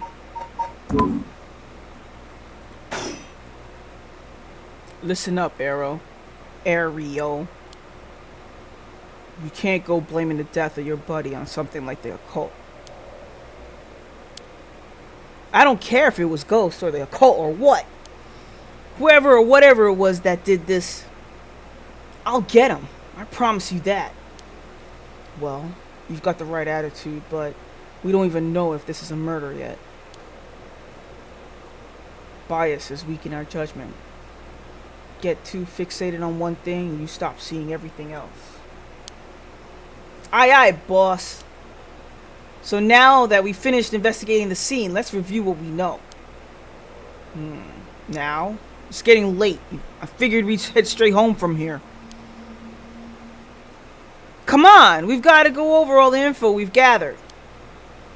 And what better place to do that than here at the scene of the crime where we can soak up the atmosphere? Soak up the atmosphere? The hell is there a soak up? You must be really into this occult stuff if you get off on being in a place like this. Wait, you mean being somewhere like this doesn't get your blood pumping? No way! No, don't turn this around on me. I'm not the weird one here. Christ. Ugh, fine. Let's get this over with. Aye, boss. Alright, well. Anything... Alright, I gotta get his voice. The former Yasuda Gardens here in Yokoyama Ichome were originally built as part of a daimyo's estate back in the Edo period. The park became city property a number of years ago and underwent extensive renovations. There's not a soul around at this time of night. Quiet doesn't even begin to describe it. Alright.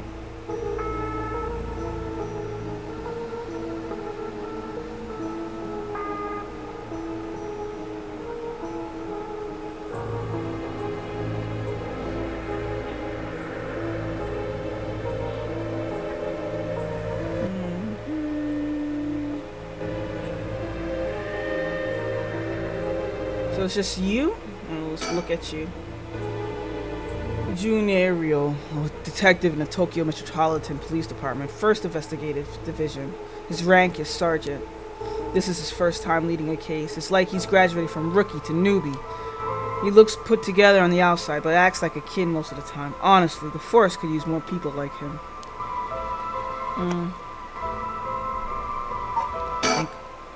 I've got a bad feeling about this case, and my gut is rarely wrong. I knew this would be a treacherous case from the moment we were dragged into it. About the case.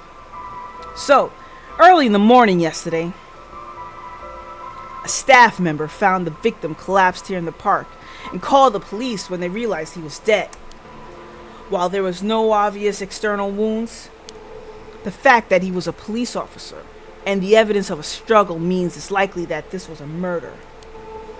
The Sumida office sent it over to us since it involved the death of an officer and we were tasked with the investigation. What we need to do is figure out what happened and whether there was foul play involved. I think that about sums things up. Alright. Shit. Continue about the case. But, boss. Yeah. Is this case really important enough to assign to someone from the investigation division?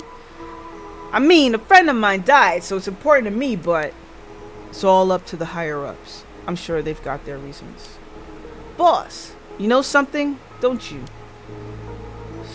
It's all become clear in time. Try not to worry about it too much.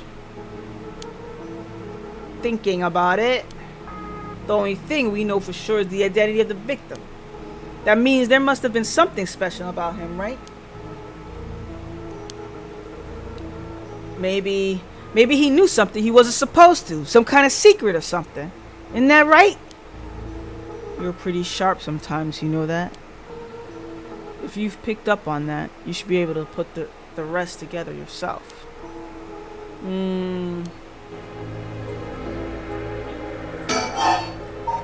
Alright, let's go about the victim. The victim is Sejime Hoshimi, of the Juvenile Division of the Shimida City Community Safety Bureau. 27 years old, single.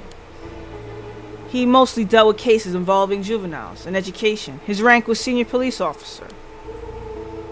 You knew him well, didn't you? What was he like? Yeah, we were in academy together. We still went out for drinks together every month or two. He could be a little rowdy, but he was like a big brother to us all. He was kind and cared about his friends. For better or for worse, he wasn't the uptight kind of cop. The man always showed empathy, and I heard he was popular with the locals for it. He treated each and every troubled kid he met with compassion. He had a great track record when it came to rehabilitation. Sounds like we lost a good one. Yeah, we did. We truly did. I knew being a cop was dangerous. I knew something like this could happen, but it's never easy when it happens for real. I know the feeling. He didn't seem to care much about climbing the ranks, but he was at the top of our class. Only problem was, he took on so much. He had the most unfinished paperwork, too. I always felt like we need an unusual guy like him to help us solve all our unusual cases. Alright, we get to meet this person. So he doesn't have an echo. Community safety officer. Yujime Yoshimi. Yujime was a police officer with the Sunita City Community Safety Bureau and was primarily responsible for juvenile education. He had the rank of and entered this force at the same time as Junero. Hajime was found dead and under mysterious circumstances at the former Yasuda Gardens early morning. Once a rebellious gang member himself, Oshimi turned his life around. He used his own experiences to connect with the troubled youth as a police officer. While his appearance and demeanor suggested a man who was rough around the edges, he was a passionate, loyal, and caring man at heart, looking up to as a big brother by his peers. Hoshimi achieved stellar results in his work with juvenile cases, but his consistently sloppy paperwork and a less than formal attitude essentially doomed his career and had him writing formal apologies on the regular. He left behind a fiancée whom he had been dating since high school. Ooh, who's this fiancée? I'm not missing anything, right? Okay.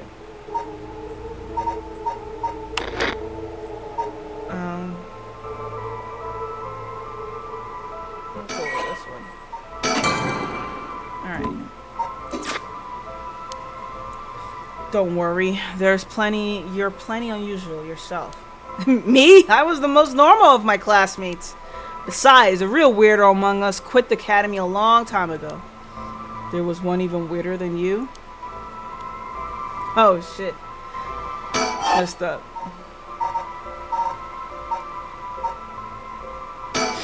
Well, it's our duty to get to the bottom of a suspicious theft, especially one involving an officer. Hajime was quite the bad boy in school, apparently. He ended up with the police a lot. He said the officer in charge was good to him, helped him get back on track. The reason he wanted to become a cop was to pay his kindness forward. Said it was the first time he ever took his studies seriously. That's a good story. Love that kind of thing. Makes me want to have a drink in his honor. Please don't make fun of my dead friend. Hey, I said in his honor. You should aspire to become a kind of cop people miss when they die in the field. You say that like it's a sure thing I'll die. Besides, if I end up biting it, I'm sure you'll be the one who misses me most, boss. Come on, don't be like that. You'll hurt morale.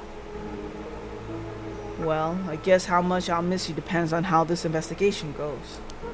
I can already see it. Rio, no! Why'd you have to go and get yourself killed? I have no idea what's going on in that head of yours. Yeah, that'll be a sight to see. I can't wait. You can't wait for your own death? Get together, kid. Jeez, you really are something. Thank you? This is interesting dialogue. Let's go. About the victim's family. The Yoshimi's family is from Kitasenju in Adachi City. But Hajime's parents died a long time ago. He lived there all alone. No siblings or anything. I went to his house a few times for drinks. I was surprised it's this huge old looking place. Like, you know, the kind of place that seems super haunted. And he lived there alone. It looked like the home of an old noble family. It was hard to imagine him being such a delinquent living in a house like that. There's that bias I was talking about. If he's from an old family, I'm sure things were complicated. That's a bias too. He never talked about any of that even when we were drunk, so I don't know much about it. Oh, one more thing. Yeah? Hajime was engaged.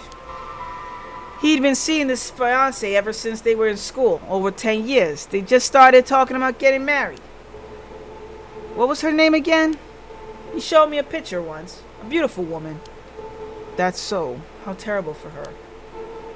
But she may know if there had been anything going on with him lately. We should speak to her.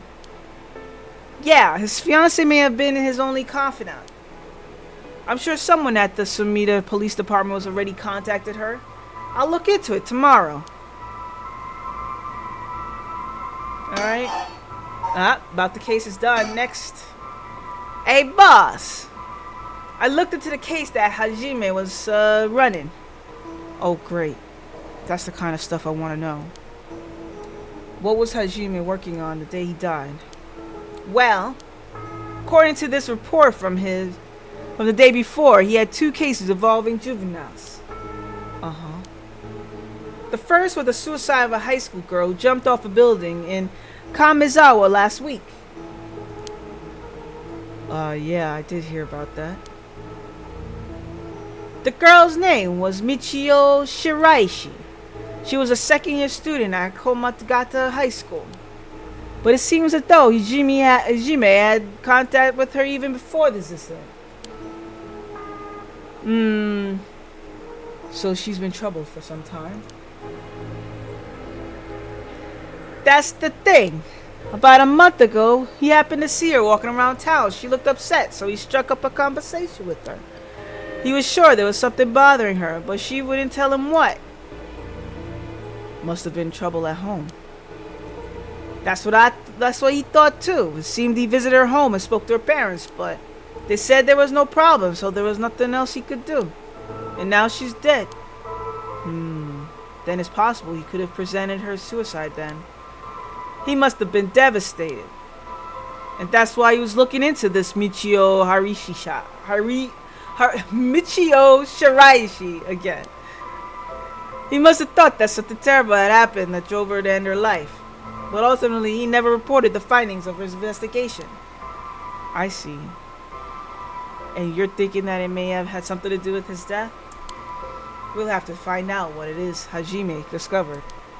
Right! Let's check with the Sumida Police Department about that tomorrow, too.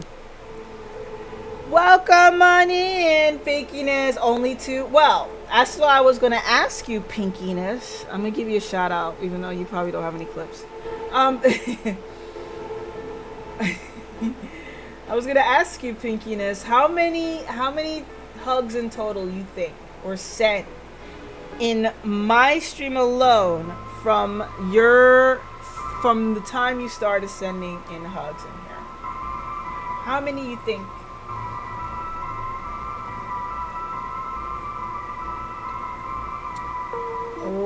Roughly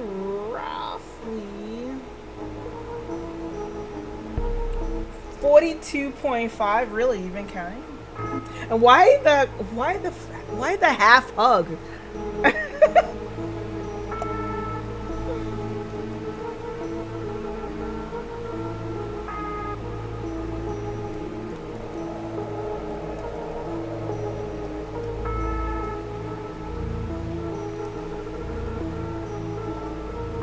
Because you only use one arm? That is hilarious.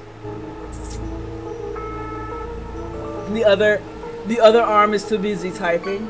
I get it. Okay. Yeah, I mean that's the reason why I wasn't sure.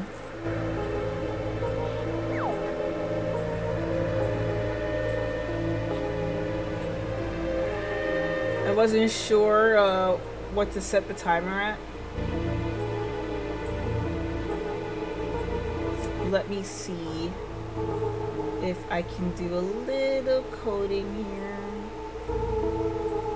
I'll go with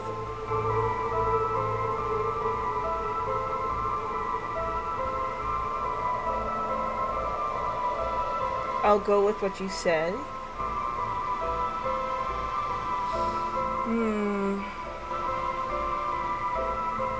say 42.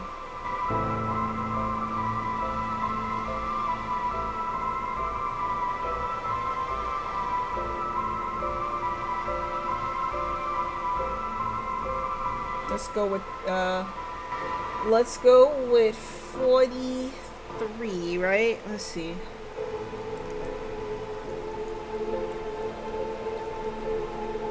Now let's build the counter over time.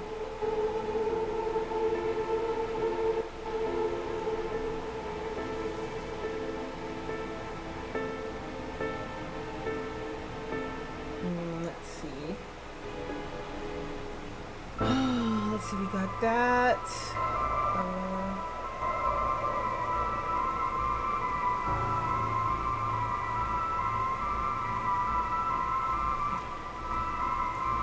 Trying to see if we can. Alright, let's see if that works. What's this game about? Describe it in 4 words. You don't have to skip it. I'll work it up. I'll make you proud.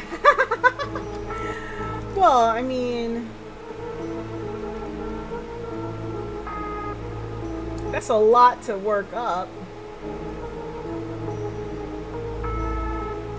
Let me see. 43. Let's see if that works.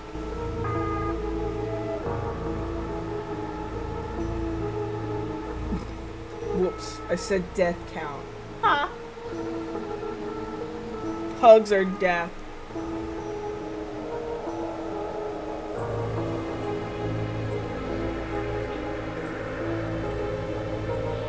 Alright, well, I'll have to figure out the code later.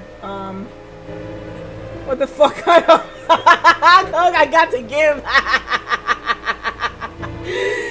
Alright, let me think of the 4 words that I can explain this game. Alright, this game.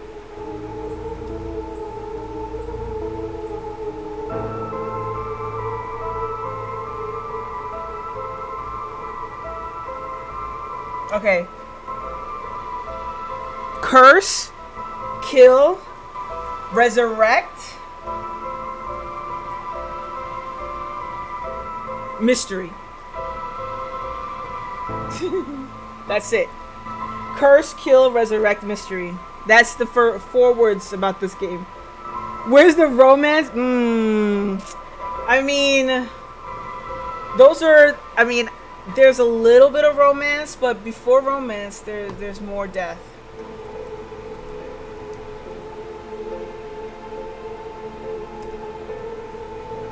So, I'll help you increase the timer. Really? Here we go, horror game? Whoa, hello, the Kendros. How are you doing? Hope you're well. This is psychological horror. I mean, it is a visual novel. Let's say that. And there is a lot of reading. Am I good? I am the good. I'm making everybody here get into the fish casting line because this is a visual novel. Oh wait, you do enjoy visual novel horrors? I played a lot of them in my time. Oh, that's cool. That is awesome. And welcome. You got yourself a bike there, Kendall. Yeah, so as Pinkiness just asked me to sum up this game in 4 words, I told him it was what was the words I said? It was kill, curse, resurrection, and I was still trying to think of the last one. Yay, I need a bike. Well, if you got an older one, you could always bring it to Pinkiness to fix. Pinkiness is the bike expert, right? Our resident bike expert. So I'm up to part 2 of the story, and it has a lot of people of interest. So if you wanted to know, this game's, I don't know, is it the publisher or the devs? Let me just bring up the game. Do I get the? Yeah, I've been play. Oh, I thought it would give me the Steam link. Alright, well, let me tell you, the game's publisher is... And no worries about if you're taking up my time. I could always take a break from reading because, yeah, the developer and the publisher of this game is Square Enix. Surprising, right? And it is overwhelmingly positive reviews on all fronts on Steam. That is surprising, yeah. That is surprising to me too, and that's why I purchased it while it was on sale because I was like Square Enix or Square, whatever they call them, Enix. They got this game. I gotta check it out. I like visual novels, so I don't mind it so much. It has a story chart, which I can't go to right now because I'm in the middle of it. And it has a bunch of characters. We have information on this brutal murderer we call Fumichika Nejima. The man who made headlines over 2 decades as the perpetrator of the brutal killings known as the Nejima murders. Yes. We have this cast of characters. We have the storyteller, who's our narrator, who started off. And then our first character was Shogo Okie. And he would have lived if he had never met and tried to kick it with Yoko Fukunaga. So Pekiness had asked, where's the romance? Well, this was the romance. They met each other, but she was in the occult, and she wanted to investigate these quote-unquote 7 mysteries of Honjo. And, and then him, trying to get, liking all the bubbly girl and thinking that she's cute and everything, he followed along with what she was doing and was investigating with her. Japanese horror, something else, yeah.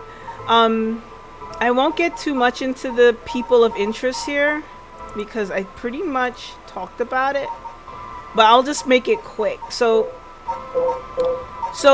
they went after curses, and so in the case files here, we have these 7 mysteries, which is not really 7. There's actually more than 7, but they call it 7 because 7 is such a nice number. We have encountered 1, 2, 3, 4, 5, 6, 7, 8, 9. We have encountered 9 of them, and we have yet to encounter this 10th one. Sogo, the first person we met, he had this one and didn't realize he had this in his possession, and he accidentally killed her. And so then we started doing more investigation and realizing that if you collect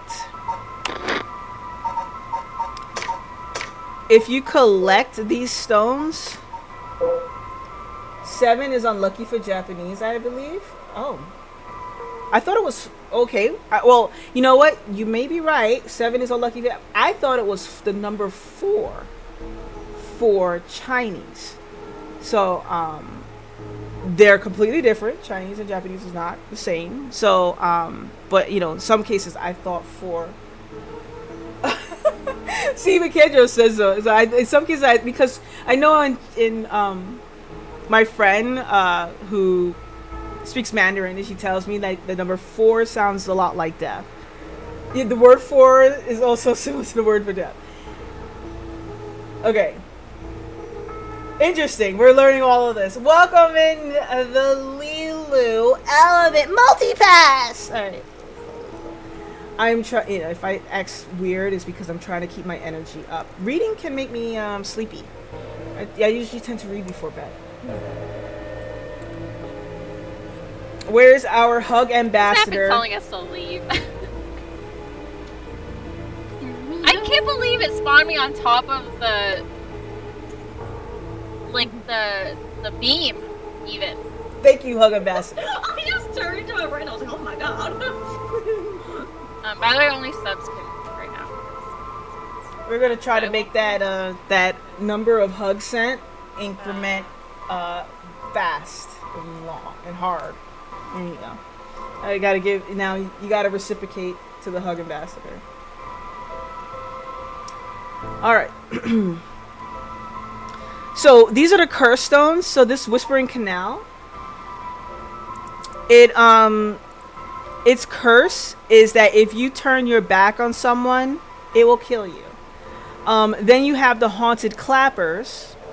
And this is pretty interesting because when you learn about some of these things, so like why the Whispering Canal looks like a fish is because the story behind this was that a little girl her parents had fought and then they left the house, leaving her alone.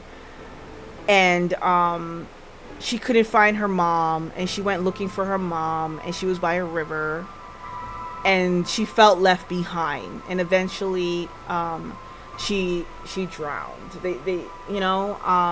So that was what's tied to this curse. The other one, the haunted clappers, that backstory is that the curse is if someone is carrying a lighter or any fire starting device, you burn them alive, right?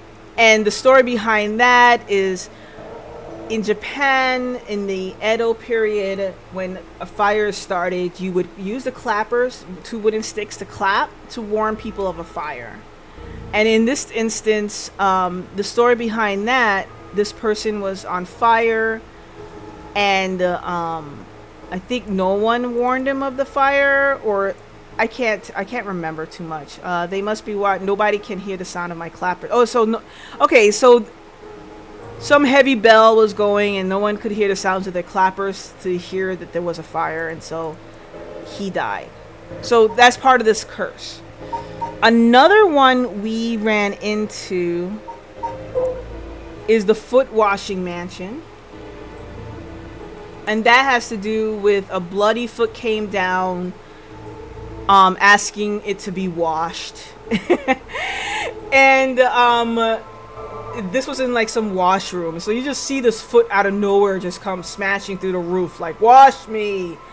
And they were all surprised, and they did it once, and then the owner was like, after this happened another time, they were like, I'm gonna leave, we're gonna move shop. And so they left, and then the foot never appeared again after that.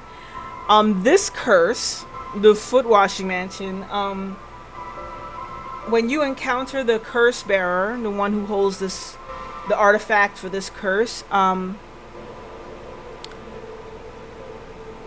it to be activated, you have to be able to listen to the sounds that are coming out of the artifact. And so in this game, I had to learn the hard way that you had to go to audio and turn down the voice volume.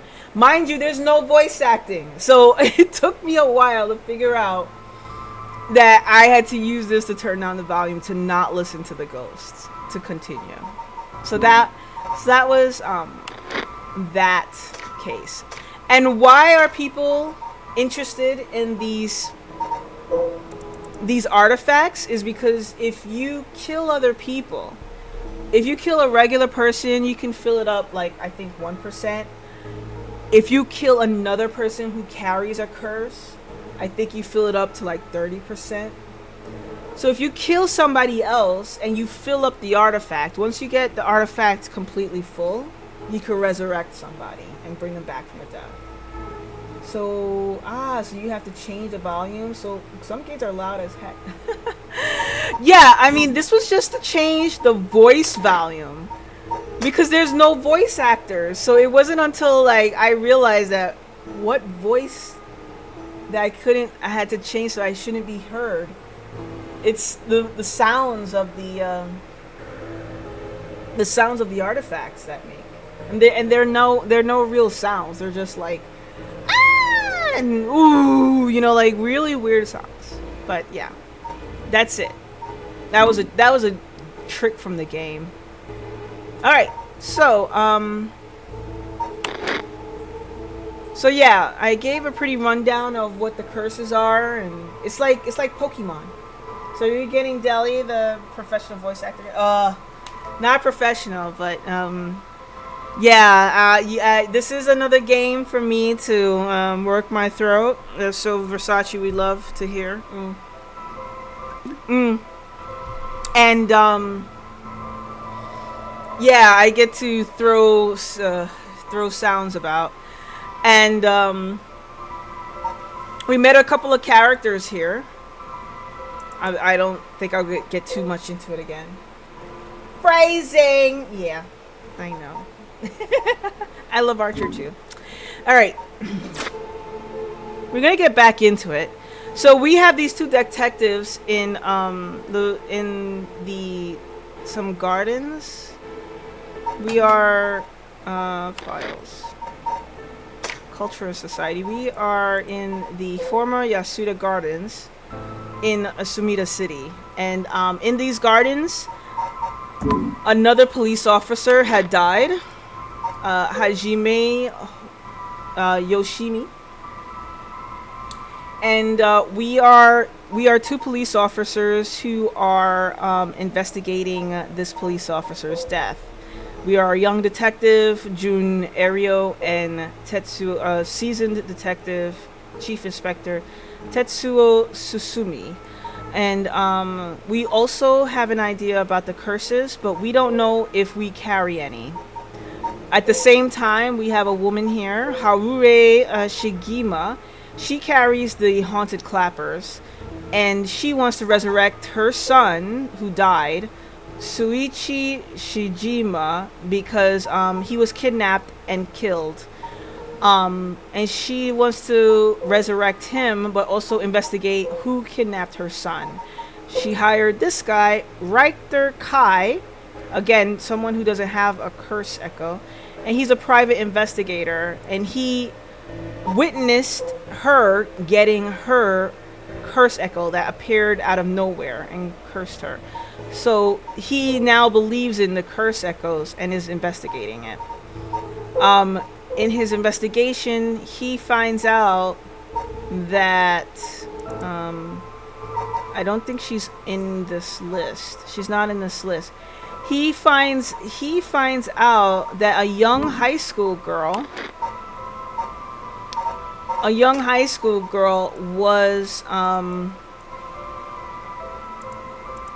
saw the kidnapping of the little boy, and that young high school girl,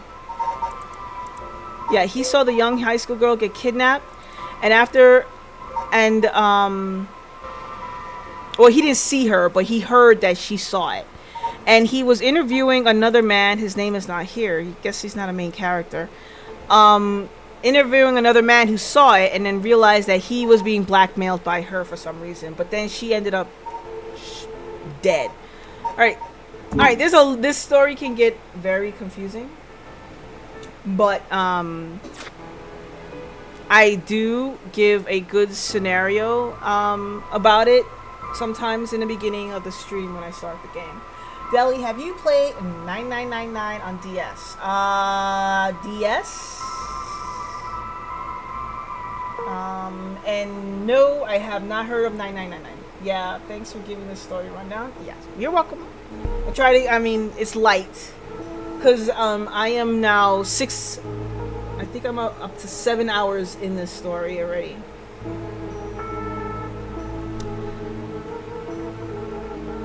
Alright, so let's talk about the victim some more.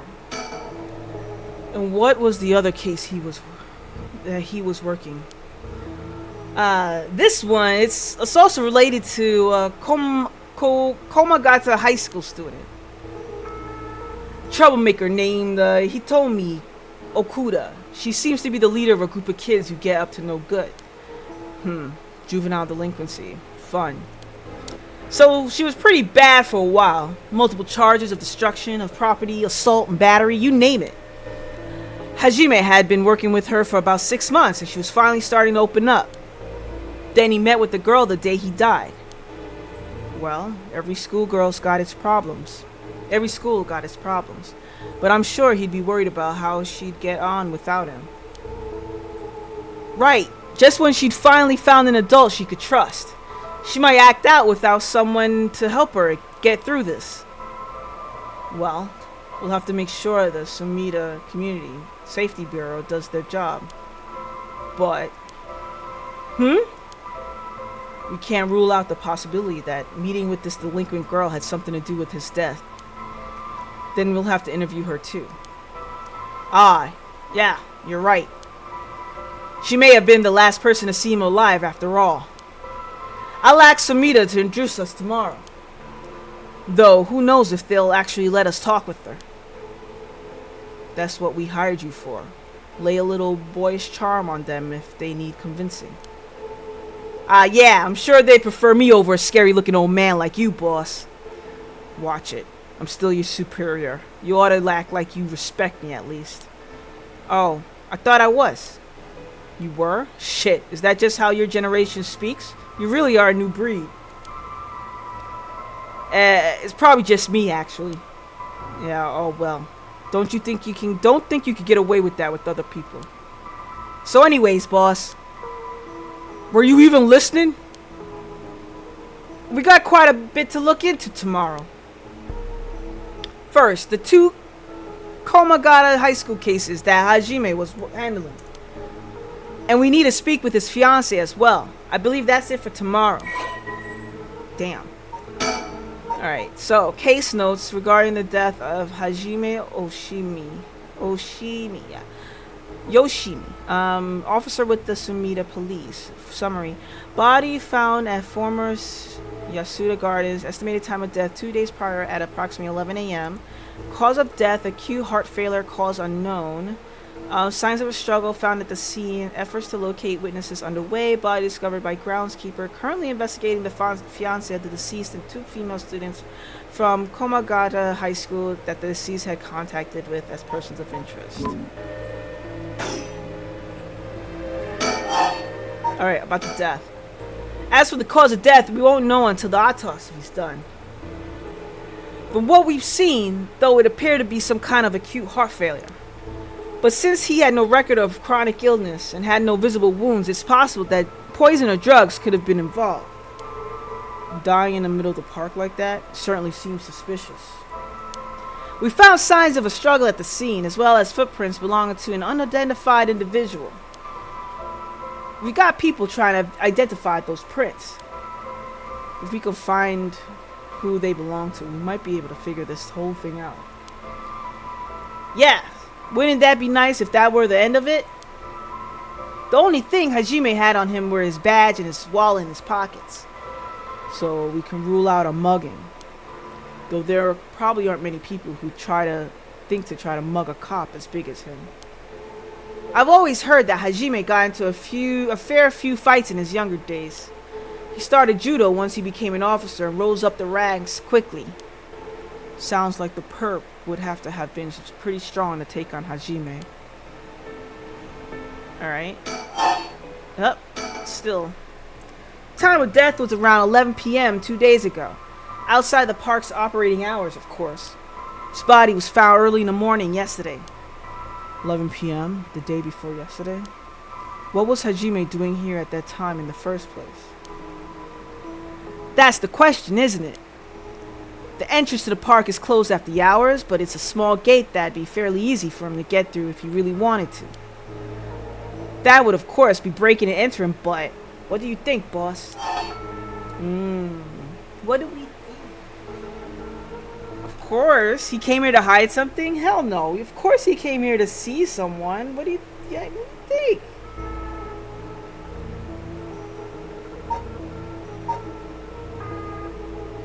Someone called him here. Right. Right, no, but right. Someone called him here. Let's go.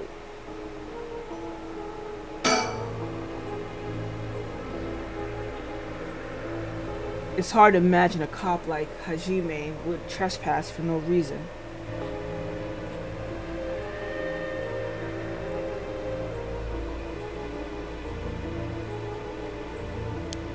And since it seems like someone else was here with him, could they have called him here?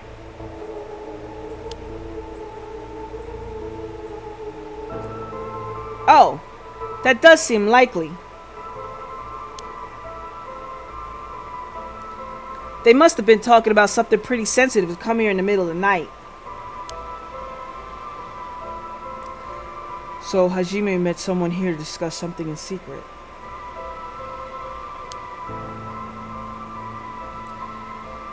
And then they got into a fight?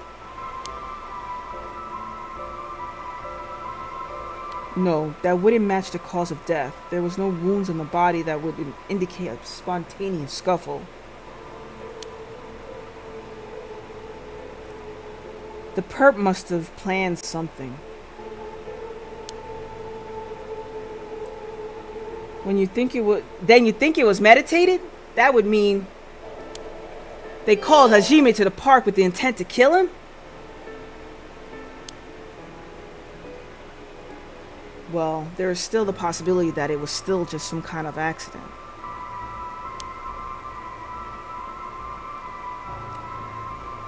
Maybe the perp tried to threaten Hajime and things went south from there.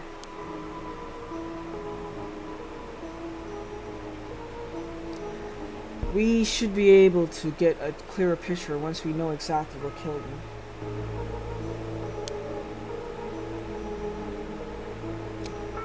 Right! Alright, what more can you tell me? Alright, about Susumi. The music is eerie? Haha, yes. I think that's what helps in these visual novels, is if they have music that complements the tone. But either way, I'm so glad we're back in the First Division, boss. I've always admired your work. You were the whole reason I became a detective in the first place. Yeah, about that. People have been saying that ever since you first entered the academy, but... yeah, that's because it's true. I couldn't believe you got transferred out of the first just as I was assigned to it. So getting to work a case like this now, just the two of us, is a dream come true. Happy as I am to hear that. Well, how should I put it? What is it? If that's true, I'm not sure you've been showing me the appropriate amount of respect. Huh? But I do respect you. Don't tell me you're going senile, boss. That's exactly what I'm talking about. When you run your mouth like that, it's getting late. You must be sleepy. Don't worry, boss. I'll make sure we get you out of here soon. In your whole old man bed. Right, boss? Yeah, I get it. This is stupid. This dialogue. No! Boy, it's not best acting. Get out of here, BTS. Is it Pinky streaming? Not Pinky, Penny. Is it Penny streaming? I've been wowed by your shrewd detective abilities all day today. Oh, really? Funny. I've been wowed by you, too. No. Alright, come on. Finish up this dialogue. On the topic of family, what's yours like, boss? The hell is wrong with you? Prying into my personal life all of a sudden. It's just I've never heard you talk about them or anything. Are you single? Shut it. That's none of your business. Well, ever since I joined the force, I've been thinking. Nice old man like you, me, young man. You know, we could, The department really pressures young officers to get married. I wonder why that is. You don't say anything like that, though. How should I know? I caved to the pressure myself. I got married 20-some years ago. Huh? So then... God, you're relentless. She took our daughter and left 4 years ago. Thanks for reminding me. Oh, I'm sorry. I can't believe she'd give up a guy like you. You're great, man. I gotta tell you. Can't wait to be in... I mean, we got something. I was never home much. Too focused on work. I'd come home late only to get called right back out again. Plus, being a cop is dangerous work. I don't blame her for getting fed up with it all. How sad, especially when you're out here putting your life on the line. Ah, is that why you transferred out of the first? It was already too late by then. You better be careful, Ariro. You say that, But there's not much I can do, is there? That's the nature of the job. There aren't many who can really understand it, not unless they're involved with police work themselves or related to someone who is. Is this the romance? Exactly, Lilu. But wait, you have a daughter, boss. You really think I want to talk about her after all that? Have some sense. Come on, I promise, I don't mean it the way it sounds, but how old is she? Jeez, you don't know when to quit, do you? At least try not to look so intrigued. She's a bit rough around the edges. I think most men are intimidated by her. The last I heard, she's living by herself and going to college. Wow, a college student! Men love an educated lady!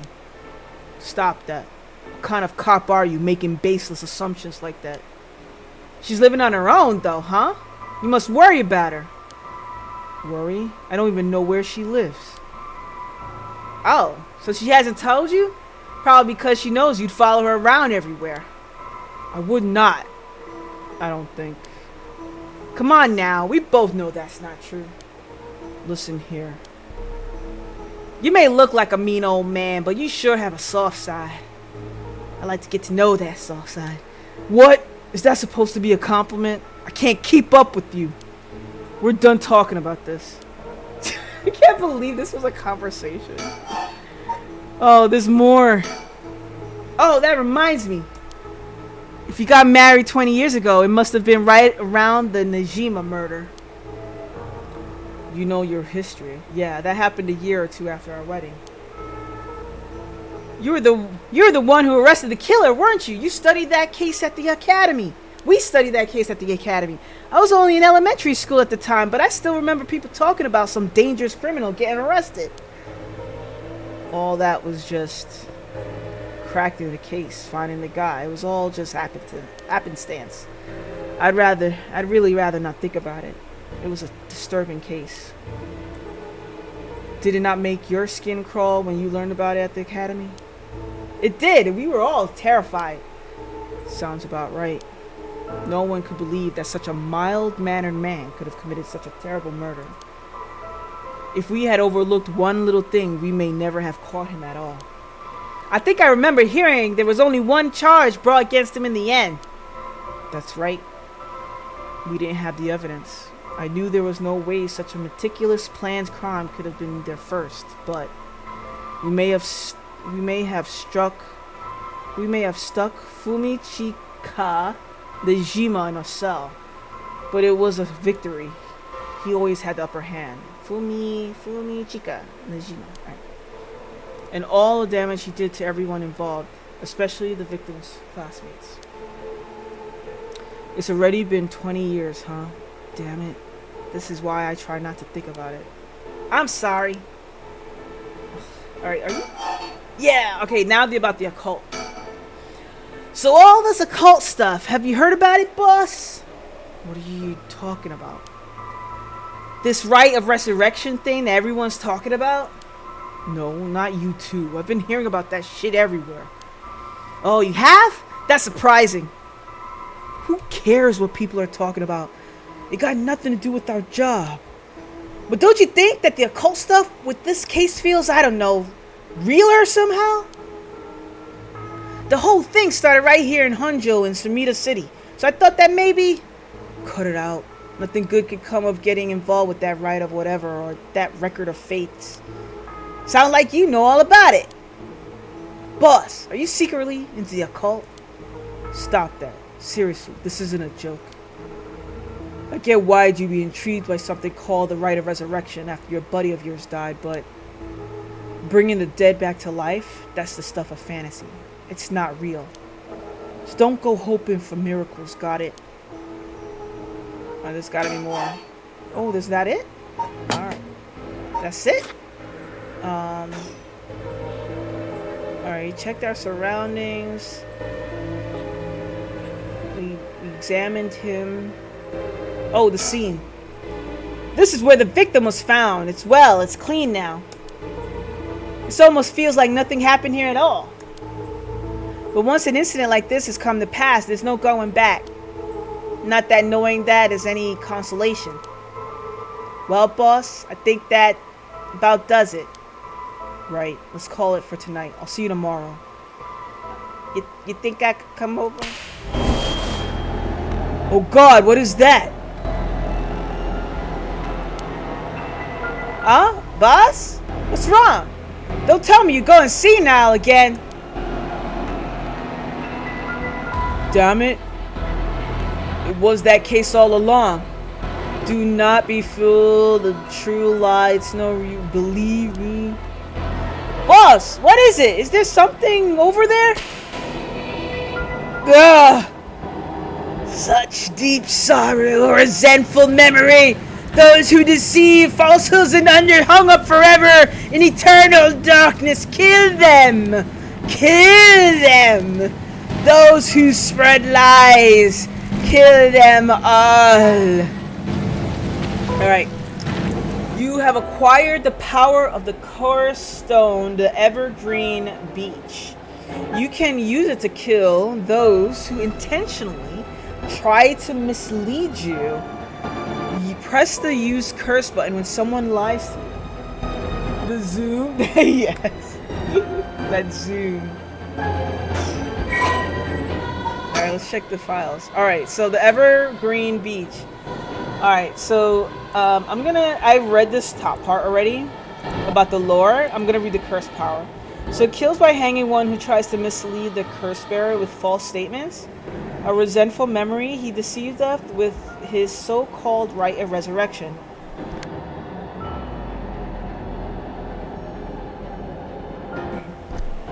The man who tricked the people with his false dark arts swings from a rope. They thought the man had escaped the previous night, but oddly enough, he was found hanging in the garden of the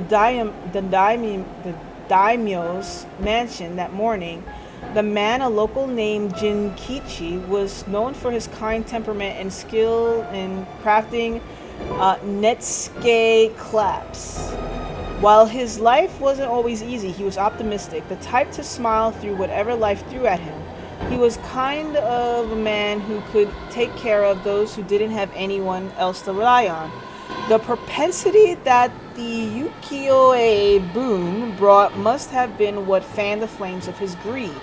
The old craftsman was found in a miserable state, as if sentenced to some cruel fate. Perhaps he'd ended his life unable to bear the weight of his crime. But dead men tell no tales. The people thought of him as a bad man even in death. He hung there for days till his neck stretched horrifically, a visage of pain still etched on his face. It was clear he must have struggled greatly as he died, his flesh marked with dark scars where the rope wrapped around his whole body.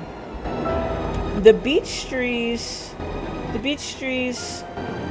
leaves do not fall, and neither did the man's body hanging from it, as the mansion's owner was not at home. Another unfortunate event. The people held their tongues, fearing divine punishment, but the rumors persisted nonetheless. Ugh! A murderous impulse seeps into my soul like thick black tar. Okay. Now. Kill! Can you hear it, curse bearer? You who so strongly desires the right. Kill them!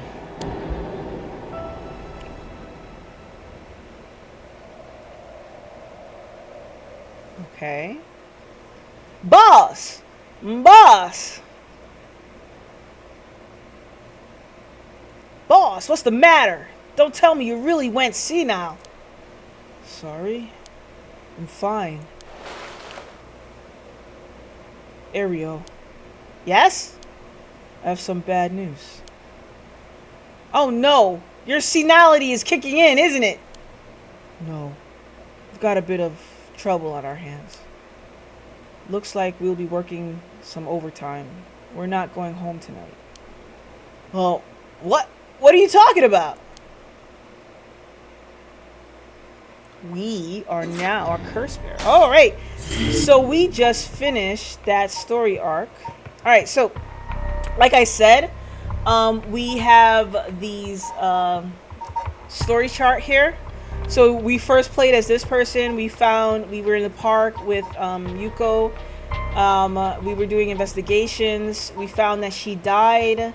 Then we started going around killing people, and before we could resurrect her to come back after she had died, we died.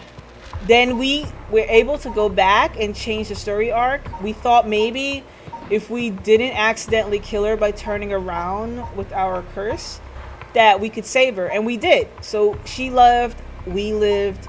However, without the realization of the curse when she turned around and died,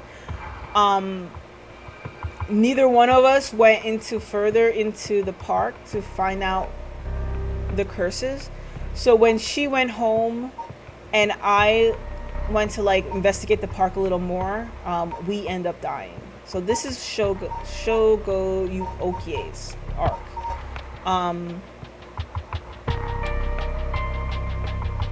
Yeah. Then this is Harue's Shigima's arc, where we talk to the private eye. We get our clappers, so our power of fire, and we're here continuing to talk. So we can actually resume her story further after we went here. So we could. And then here is the student we met. Interesting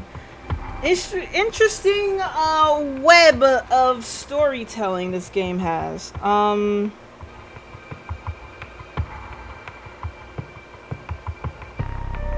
kind of like, where should we go from here? But let's see. We can continue. Let's continue then. Let's continue with the young man and the older man's story of love and intrigue, shall we? Okay, so let me get this straight, boss.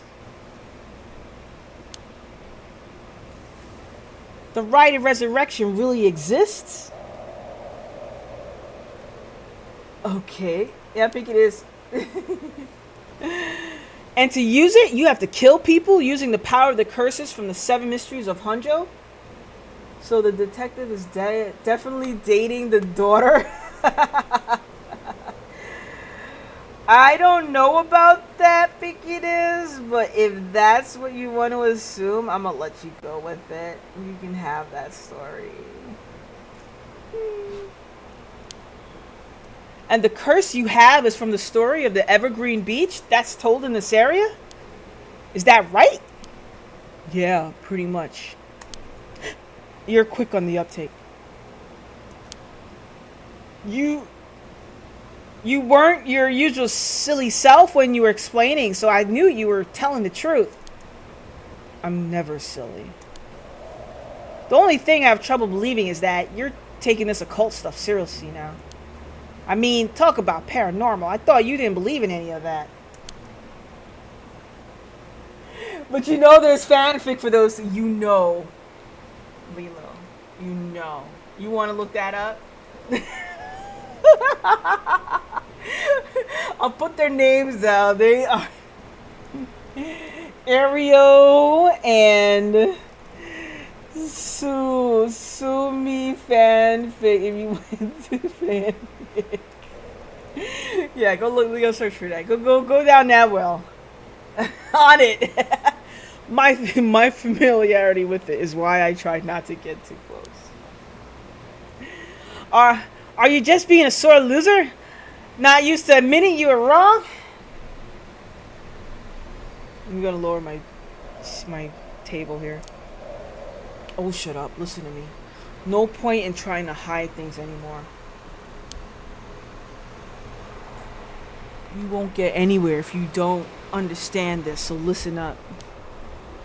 Please, just listen. You don't have to keep saying it. I'm listening. We don't have time to waste. We'll talk as we walk. Hey! Hey, wait for me, boss! Wow, the music changed. Oh, okay. Alright. So we get a map and we gotta move it. Alright. Let's go to Rio Goku Bridge.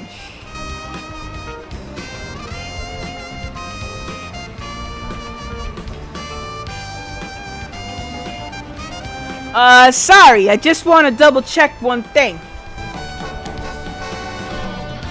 You're telling the truth, right? This isn't a side effect of your senility. It's the truth. Not like I could prove it, though. Alright.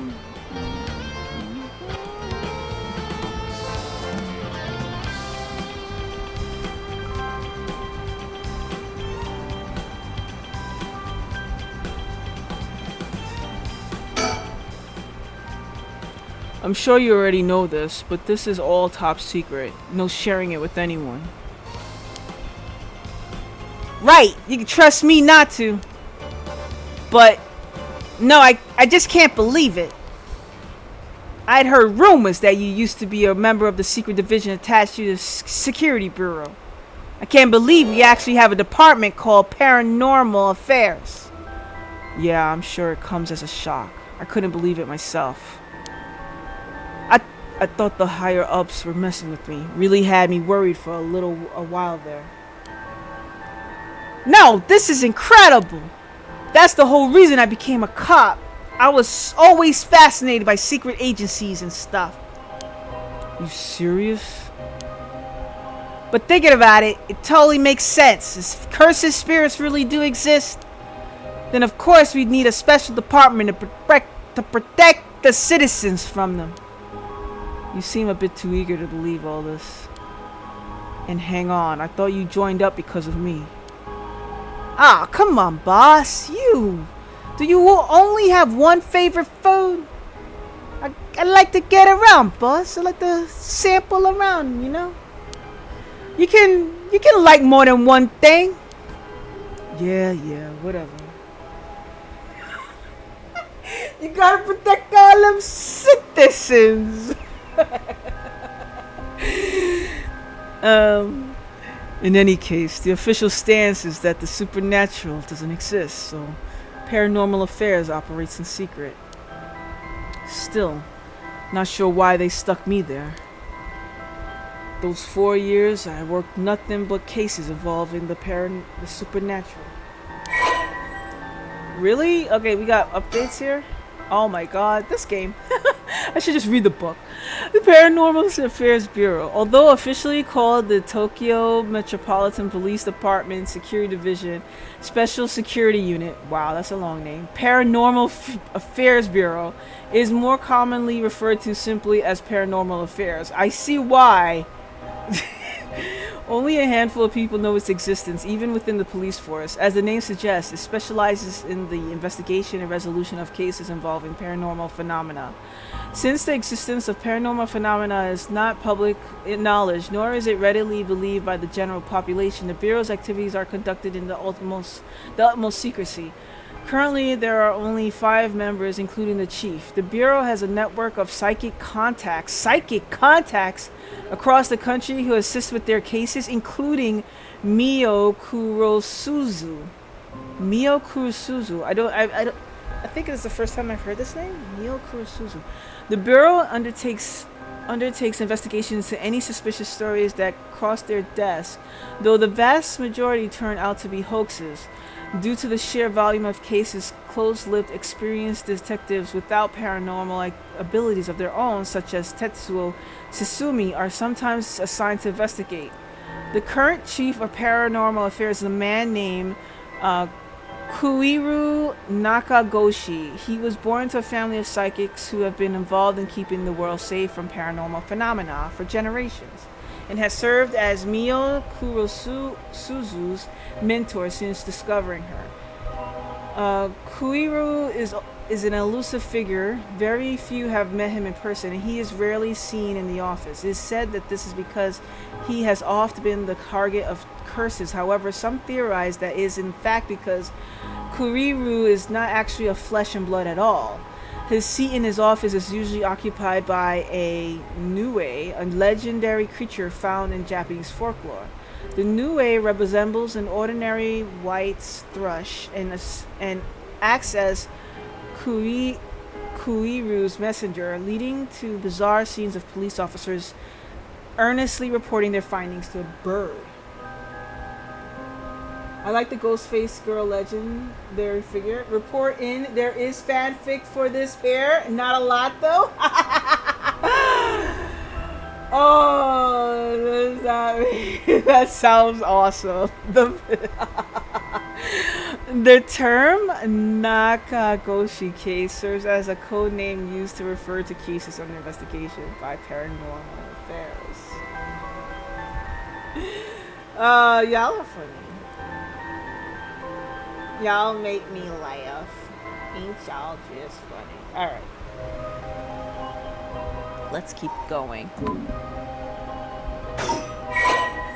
More? Another person of interest. Oh, okay. So they updated their file. So Junior. Alright, alright. Okay, they just alright. Okay, so they updated his file to talk about a young detective encountered a curse echo while investigating the mysterious death of his colleague. Alright. When Tetsuo explained to him that the supernatural is real, he accepted this fact without a moment's hesitation and vowed to help his partner solve the case. Born in a relatively well-off household, June developed a healthy sense of self-esteem and an optimistic outlook in life. Okay. Although watching action movies and detective series as a child instilled in him a desire to help those in need, it was the sight of Tetsuo Susumi, who was in charge of investigating a case Jun was involved in as a student, that truly inspired him to become a police officer. While Jun still maintains a strong respect for Tetsuo, or first love, he also gets much enjoyment out of making casual cracks to get a rise out of the veteran officer. As an adult, Jun continues to hold on to the faint hope that the world is as he pictured it in his youth, a thrilling place in which supernatural heroes do battle against secret evil organizations. He attended the police academy with Richter Kai, who is now a private investigator. The two initially became friends, where Jun found Richter holed up alone in the reference room scouring over old crime data, and invited him to go bowling, a popular pastime during this era.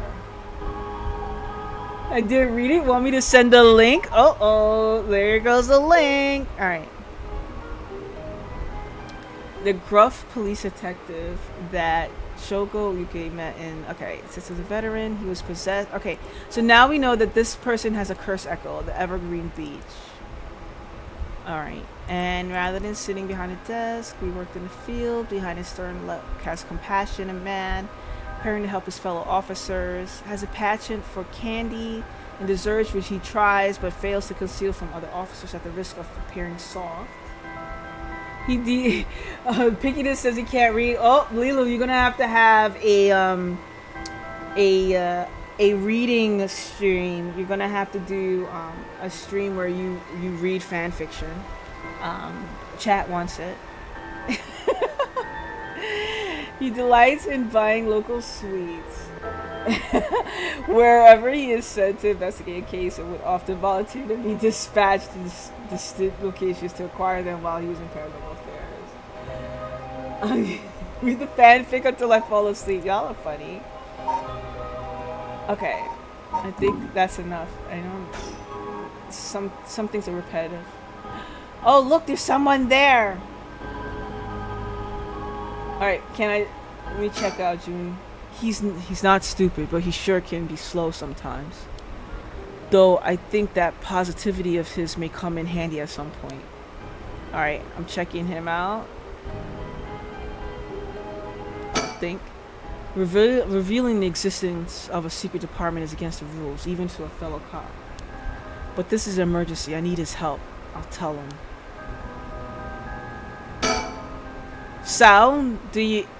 Do you know? Have it? Have what? Spirit sense, of course. Are you what they call spiritually gifted? Nope. I've never felt anything at all. Even if I did, I'd be a lightweight at best. One beer and I'm down for the count.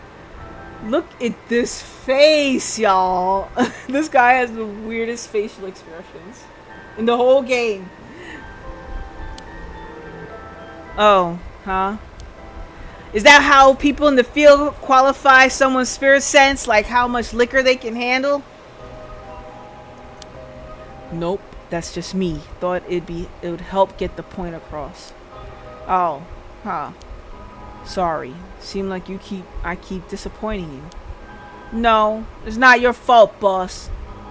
At the risk of disappointing you yet again, I'll tell you one more thing. Spirit sense is usually something you're born with. It's tough to develop it later on. What? So there's no hope for me? No, say it isn't so. Of course, you were interested.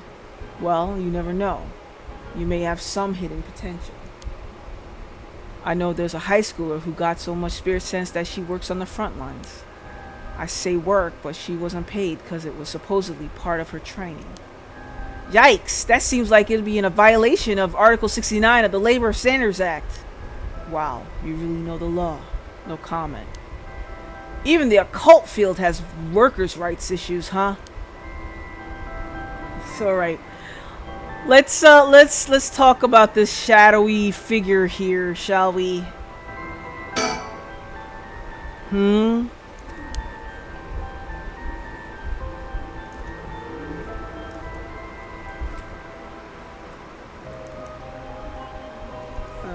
Sorry, I heard something.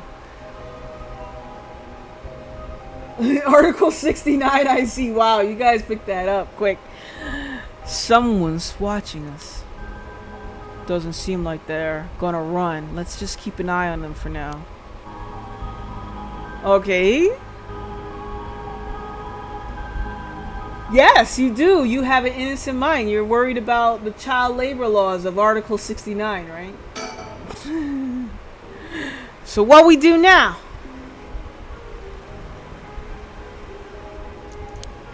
We've got this rite of resurrection and the curse echoes of the 7 mysteries of Hunjo. The curses being spread out across the city is a bit of an emergency. It's that bad? It's that bad! I'll put it this way. It's like handing out guns all over town. Jeez, that's real bad! It is. So we need to find the source and put a stop to it before something terrible happens.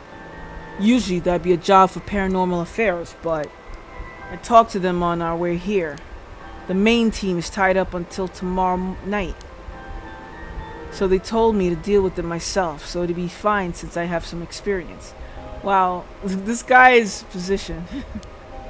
What? Then that overtime you mentioned means, yup, you're gonna help me, partner. Alright, let's do this. You seem a bit too eager to dive into this. You really have no reservations working a case you know nothing about.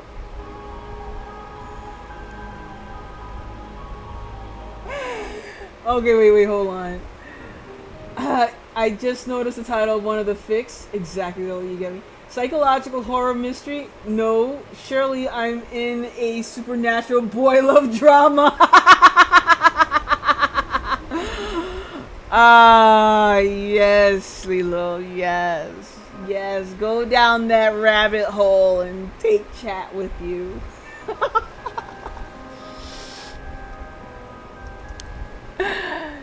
You said this was an emergency. I didn't think we had a choice. I'm just trying to be logical about this, boss. You really are something. It might actually be nice having you around. Why, thank you. Alright, well, are we continuing to ignore this shadowy, or do I keep talking to you? So what exactly do we do? If these curses are connected to the 7 mysteries, then the people who have the others should be here around in town.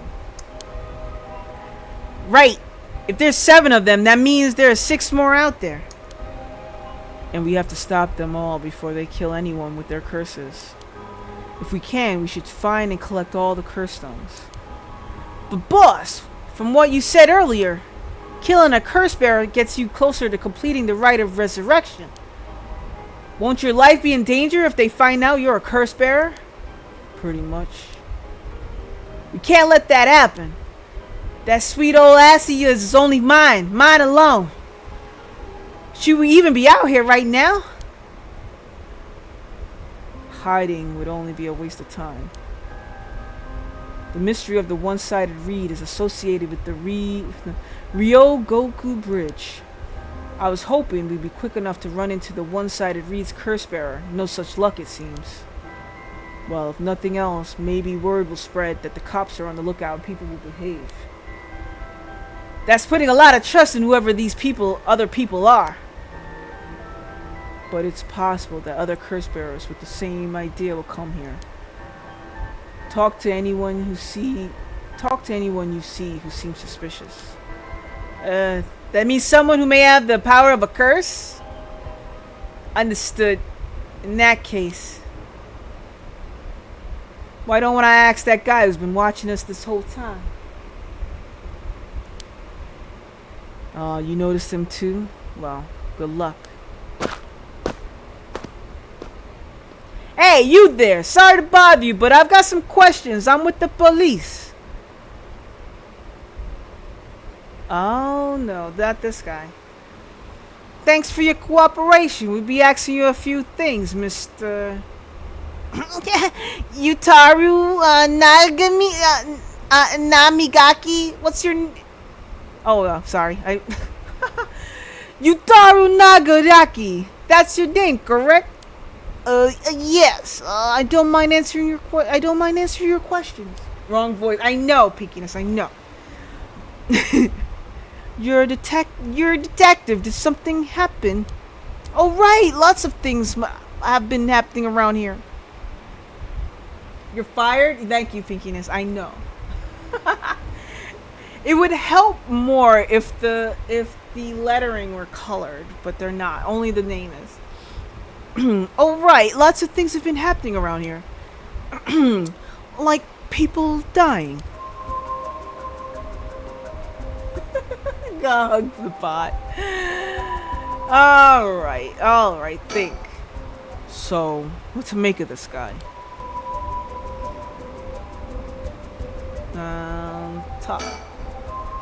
Boss, let's talk to this guy. Alright, let's talk to this guy. So, what is it you were doing here? Must be the incident at the former Yasuda Gardens. The dead policeman. I can't imagine a detective would come all the way out here otherwise. Huh? Say, Mr. Detective, have you ever heard of the Evergreen Beach?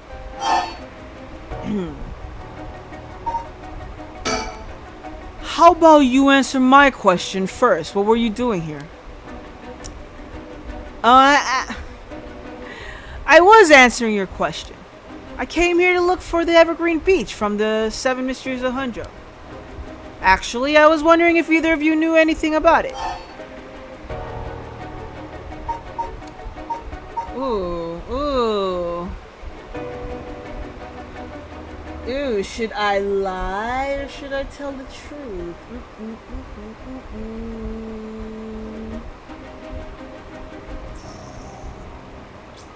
I think I should tell the truth, right?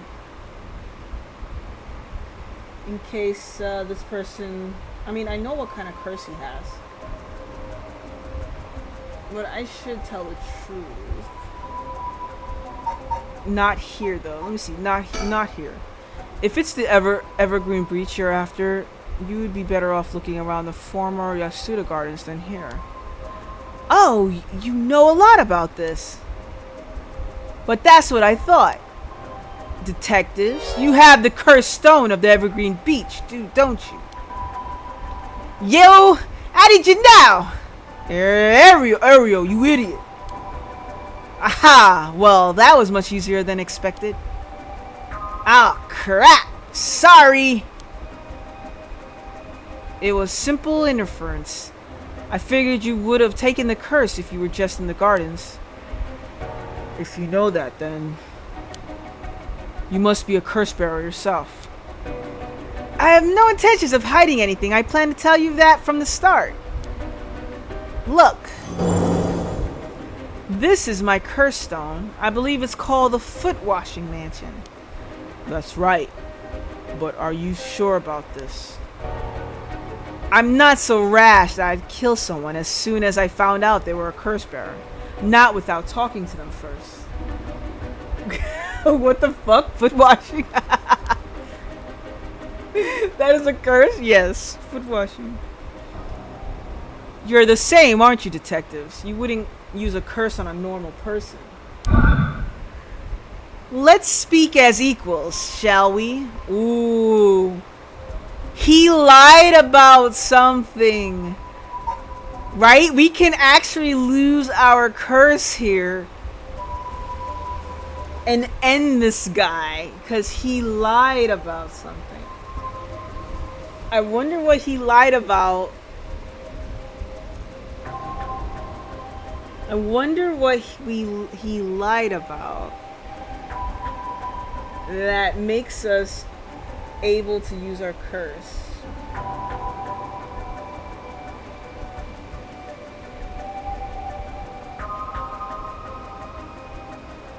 Oh shit, that's actually, I just got an achievement to play this game at midnight. That is so crazy.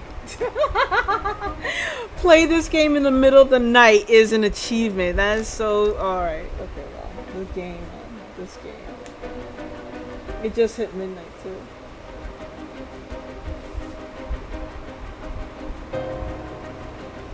Clever, I know, right? Clever game. Alright, so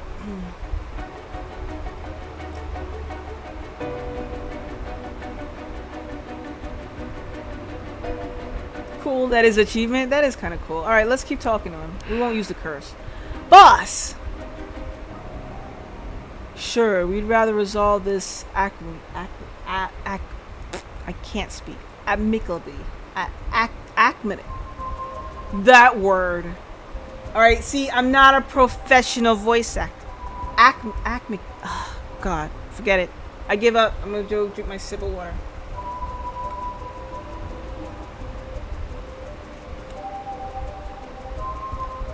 Is the Stanley Parable with not playing it for X years? What?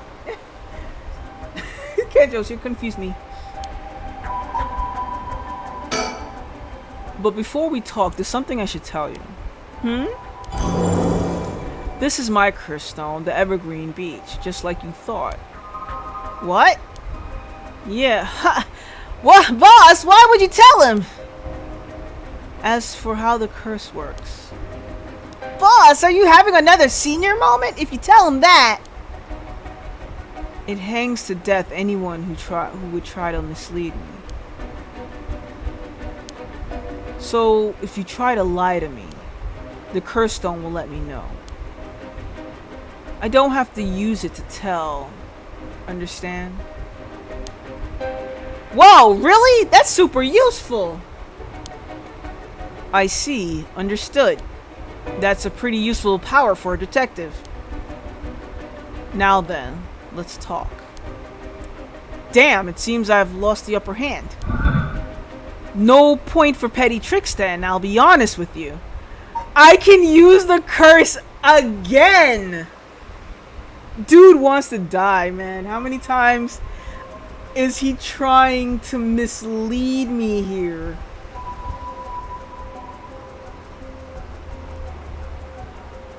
Let's keep going then. This is a run where I'm not just gonna go kill him. So far, so good. You know something. There's someone I want to bring back, so I'd like your assistance in collecting soul dregs. Lies! I can't help you. Please! All you'd have to do is tell me who the other curse bearers are. Lies! Sorry, but as a police officer, I can't just look the other way. I let you go. Please, if you help me, I'll let you two go as well. Lies! Damn. Is that a threat? No. It's your final warning.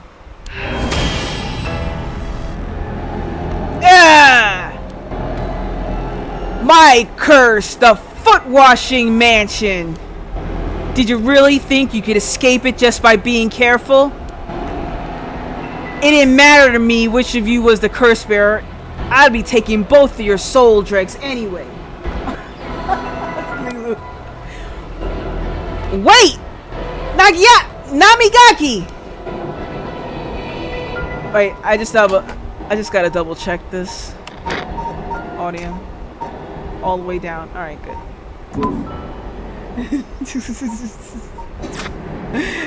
The foot washing mansion is a powerful curse and is so simple to activate. It is ready whenever I need it. There is no escape from the voice of my feet. He's lying.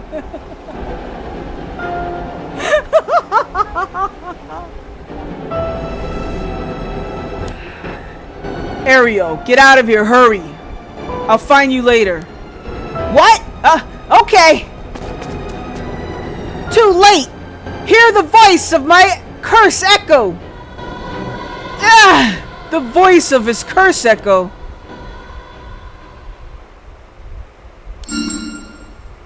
What? Why isn't my curse echo working? Impossible. This has never happened. What's happening? I don't hear anything. Arrow, now! Grab him! Right! Namigaki, get down! God damn it! Boss, here! His curse stone! Good work, give it to me. Acquired the foot washing mansion. Nice. Damn it, why? What do you think, boss? Should we lock him up? I haven't even touched you. You can't consider that assault of a police officer. Let him go. All we need is a stone. Oh, how could this happen? My right of resurrection. Give it up. The right was too good to be true from the start. I don't know what happened to you, but you'd be better off mourning whoever you lost the right way. Now get out of here. Damn it!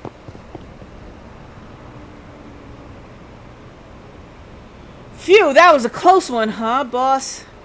We'd probably be dead if he had activated his curse. Yeah, I'm not sure what, but something stopped his curse from. Ugh. Boss, are you okay? Does having another curse stone hurt? Yeah, the curse from this one is flowing into me too. Oh no! I saw what activates the curse of the foot washing mansion, and the resentful memories bounded to it. I see. I always thought this one was one of the stranger of the 7 mysteries. Now I know why. This sure is something. What? What did you say? Let's save that for later. All you need to know for now is that it's particularly powerful curse. We're lucky we took it from him quickly. Phew! Alright, what? Alright, so we get to learn more about this curse. So we know that you gotta wash the foot. It kills by crushing one who hears the command, wash. She was an accomplished onmyoji. Alas, she did not use her talents for the good of the world or the people, but for her own selfish pursuit of beauty. After a fierce battle, the woman dragged herself through the streets. It was like something had gnawed away at her body. Will I die? I've already obtained what I needed, as long as I have this. Suddenly, a terrible realization dawned on her. Her legs wouldn't move. She fell to the ground. What was happening? Surprised, she looked down. Her foot, once so beautiful and delicate, and had grown ulcerated and rotten. He got her. She was on the verge of death and covered in filth to boot. Crawling to a nearby house, a nearby house, her breath caught in her throat. The curious residents opened up but recoiled from what they saw. My foot is so filthy. Someone please, quickly. The woman expired while mumbling something unintelligible, and so ended the life of a woman consumed by evil. Interesting. That's the curse of the foot washing mansion.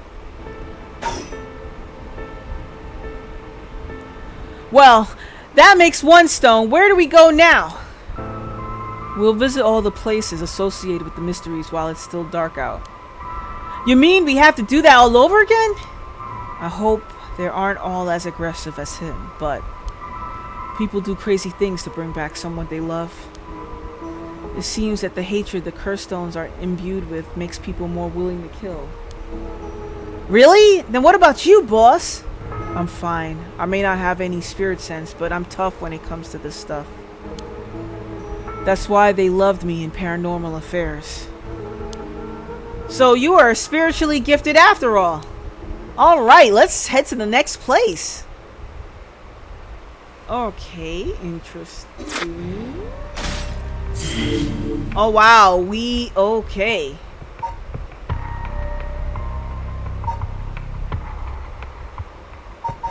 We unlocked another part of the story.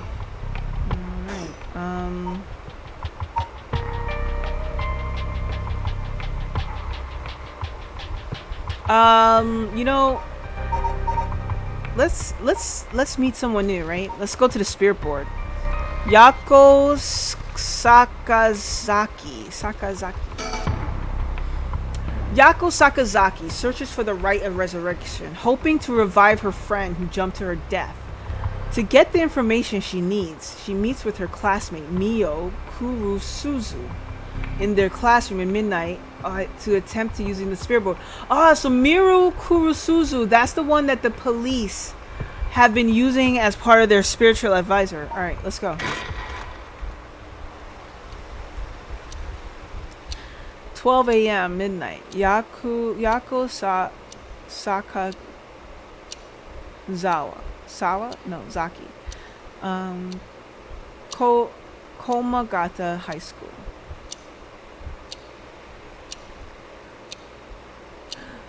That should be everything. Okay, let's start. Ready for this, Yako?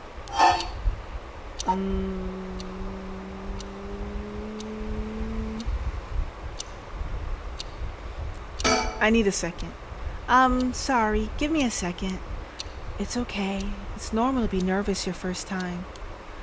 There's nothing to be scared of, I promise.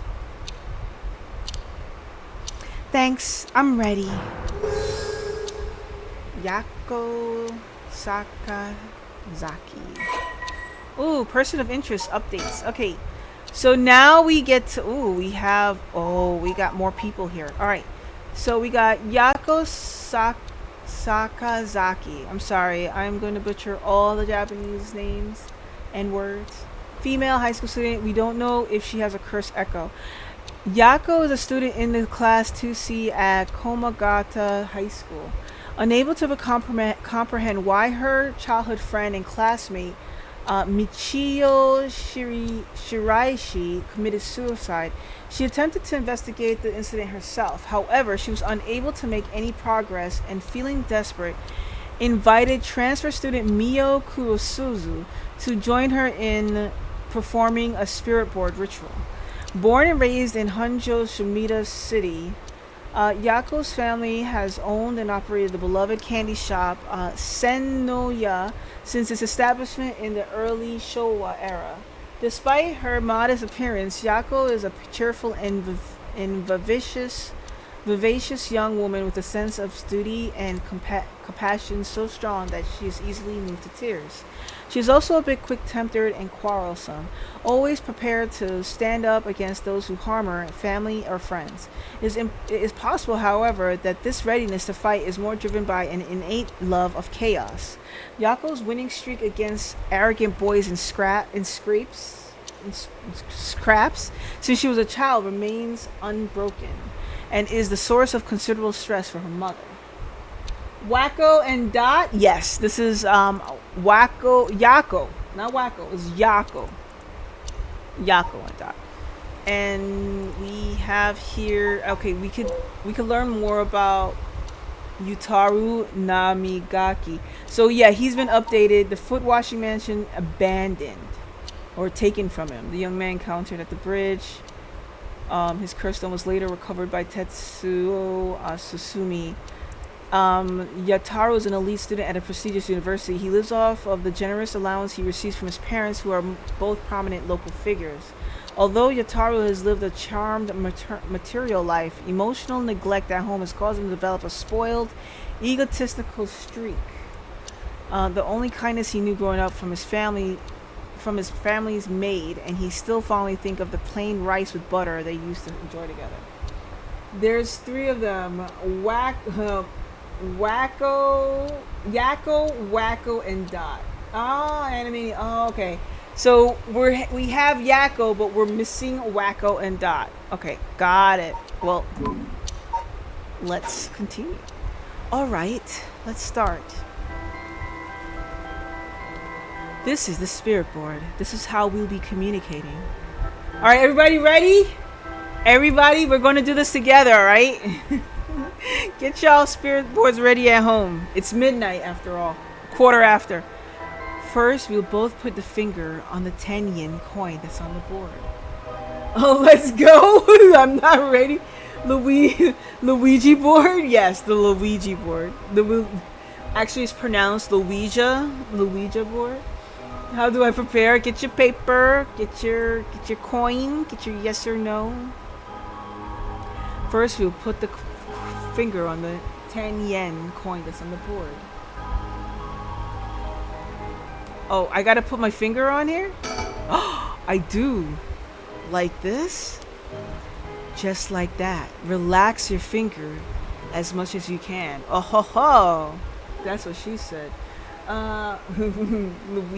Ouija board. Luigi. Ooh, Ouija board. Funny. Now for the chant. Repeat what I say, okay? Oh, repeat this in Ouija. It's Ouija board. Owoji. Owoja is a Ouija board. Oh, Spectre of the Spirit Board, please visit us. Your turn. Alright, everybody in chat.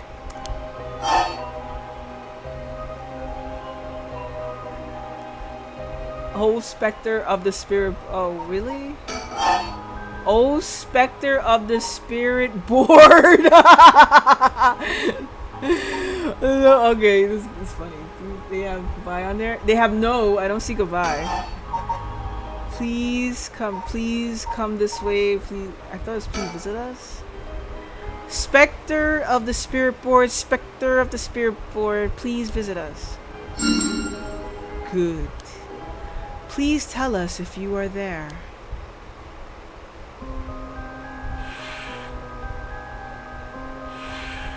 Whoa, it really moved.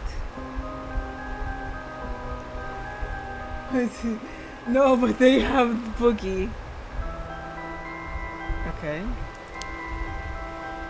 Looks like we succeeded in the summoning. We can ask questions now. Right, questions. Start with a question you know the answer to and see the response.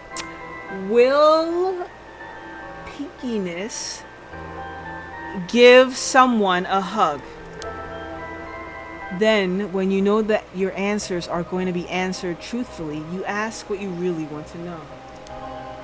Okay, I'll start with something simple. Will Pinkiness deliver a hug?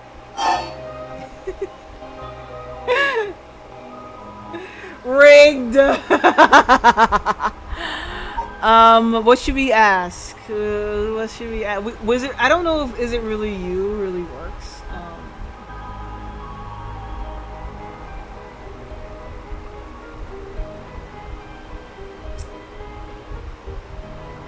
I think I was possessed. Kendros. Pinky it is. Alright, what is this girl? Let's start with, something simple, right? I think you should know the answer to this. Oh, Spectre of the Spirit Board, what is my name?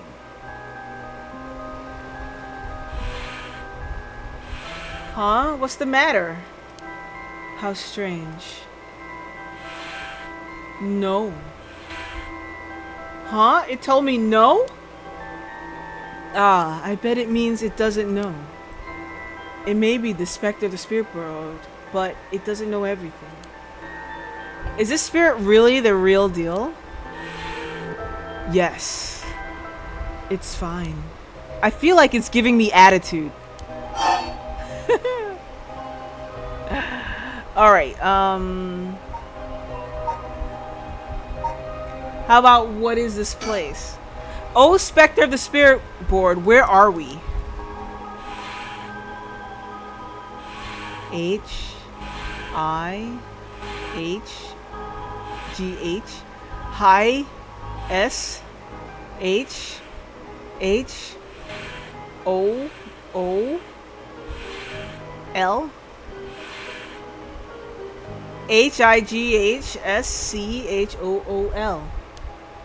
Highschool. High school, that's right. The answers don't seem to be very precise. Okay, something easy. Let's get this out the board. Is it really you? Oh, Spectre of the Spirit Board, are you truly the Spectre of the Spirit Board? No. Ah, it said no. Is it lying? Not quite. The Spectre of the Spirit Board is just a temporary name we call them when using the board. We're actually calling a spirit with a strong tie to this place, or one of the people participating. In other words, a spirit that just happened to be nearby, just felt like answering.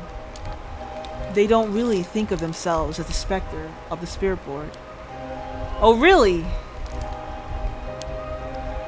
Feels like some of the mystique has disappeared. Do you mind if I still call you the Spectre of the Spirit Board? Yes. Yes! Okay. Thanks. Always good to remember to say please and thank you. Alright. Fine. What's the name of the girl across from me? M-I-O.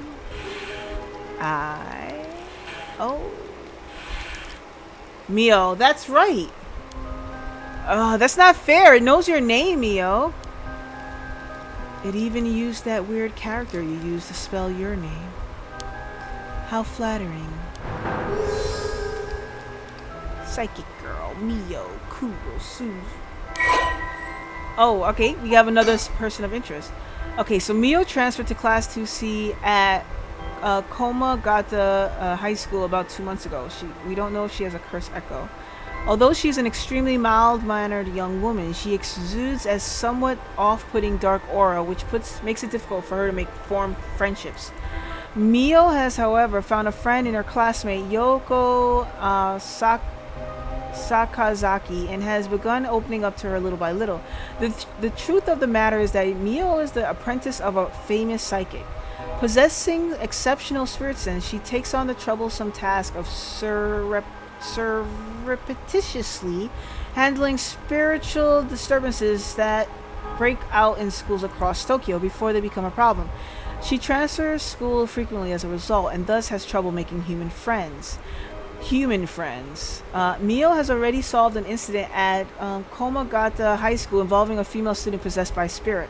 Although she takes effort to hide her spirit sense, many develop an impression that Mio has a deep knowledge of the occult and the paranormal upon first meeting her, leading her to be anxious that her secrets have been exposed. The most common comment she receives is that she seems to get along well with crows and black cats. She's a witch! Burn the witch! Alright, let's go. I bet even the teachers get it wrong all the time. I guess these paranormal beings just tend to take a liking to you. Huh? I don't know how I should feel about that. Alright, last one. What is my name? I'll ask it again. What is my name? No. It didn't even hesitate this time. Ugh. Alright, it's time to try asking serious questions. Yes. Ooh, what? Is this a serious question? I don't think that's a serious question. Michio's cause of death. Okay, here I go. I'll be serious now. Yes, please. Oh, Spectre of the Spirit Board. Did Michio Shiraishi in our class, who died by committing suicide by jumping 1 week ago, really commit suicide?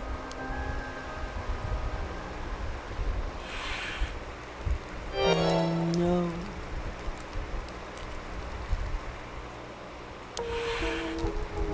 So it really wasn't. I'm not surprised. I never believed it from the start. Now, the important part. Yeah. Oh wait, there's more? Wait, there's more. Oh, so we now have Michio Shiraishi, female high school student. She did not have a curse echo.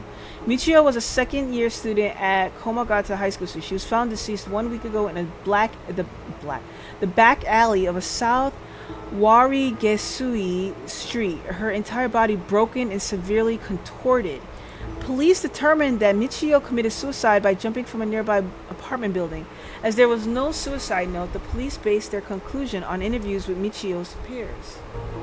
Michio was an honor student with a good head on her shoulders and consistently excellent grades, making her a favorite among the teachers. Although she appeared somewhat reserved, she had a positive outlook on life and a courageous spirit.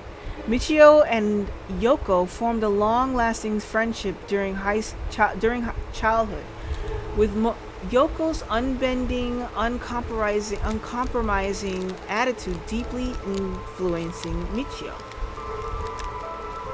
However, beneath her strong exterior, Michio had been pushing herself too hard and keeping her emotions bottled up to the point that they risked overflowing. Yeah, snack time.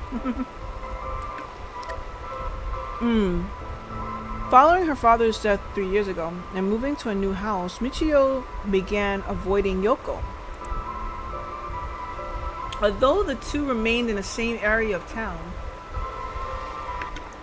and attended the same high school, they gradually grew further apart. Yoko herself wondered for her childhood friend, but incapable of wading into complexities of Michio's home life, kept her distance. The days passed, and though Michio longed to confess everything to Yoko, the moment to do so never came. Michio carried an odd talisman, a memento of her father, with her at all times. Maybe it was a curse stone. Maybe. Alright, Michio's cause of death. Oh, Spectre of the Spirit Board. Did Michio Shiraishi die in an accident? Yes. It said yes. So it was an accident, not a suicide. Michio. Then, did she slip and fall from that apartment building? Huh? Huh? She didn't? What do you mean? Michio didn't die falling from the apartment building?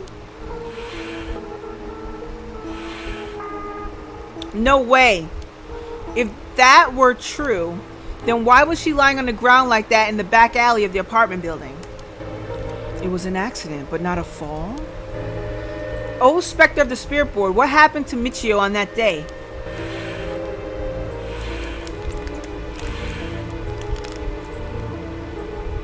It seems like it doesn't know the details.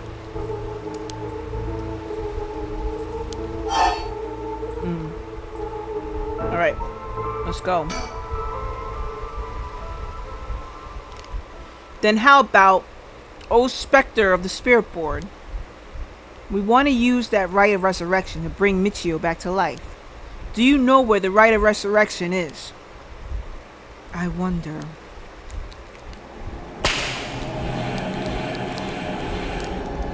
Huh? Ah! What? What is this? Stop! I'm scared! Mio! Calm down. You can't let go before it's over.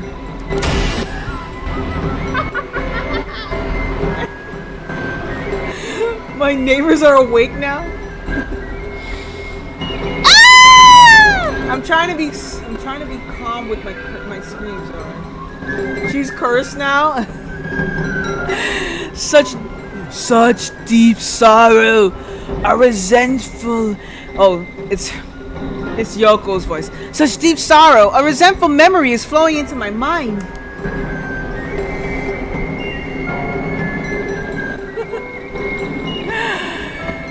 Oh, hey Yangzin, welcome in. Hey yo, I've been lurking for a bit while doing D&D stuff. I just wanted to say what's up and before calling it a night.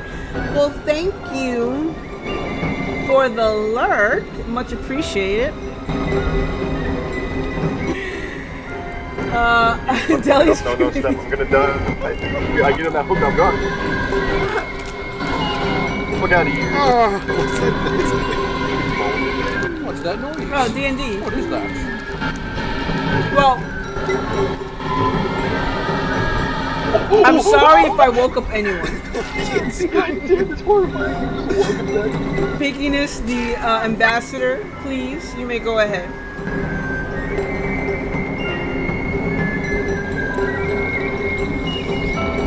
And we always return a hug back to the ambassador. Whoever wants to do it. Doesn't matter. But yes, thanks again, Yangzin. Appreciate the lurk. If you gotta go to rest, take care. I wish you a good night and a nightmare-free slumber. Okay, because I hope that you don't lurk and have to listen to me scream. Everyone have a Gort night, Nort, and I hope you have a good rest of the stream. Thank you, Yangzin.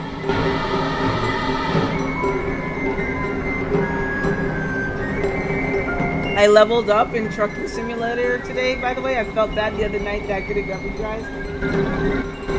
Oh, GG's, Pinkiness. Good night, Yangzin. Alright. I love how we're just like, you know, giving out hugs, sending out love and, you know, positive feelings in the midst of the elephant in the room, or the elephant text in the middle of the screen of kill them. Kill them. Those who hear this sound. Kill them all! You have acquired the power of the cursed stone, the Fool's Procession.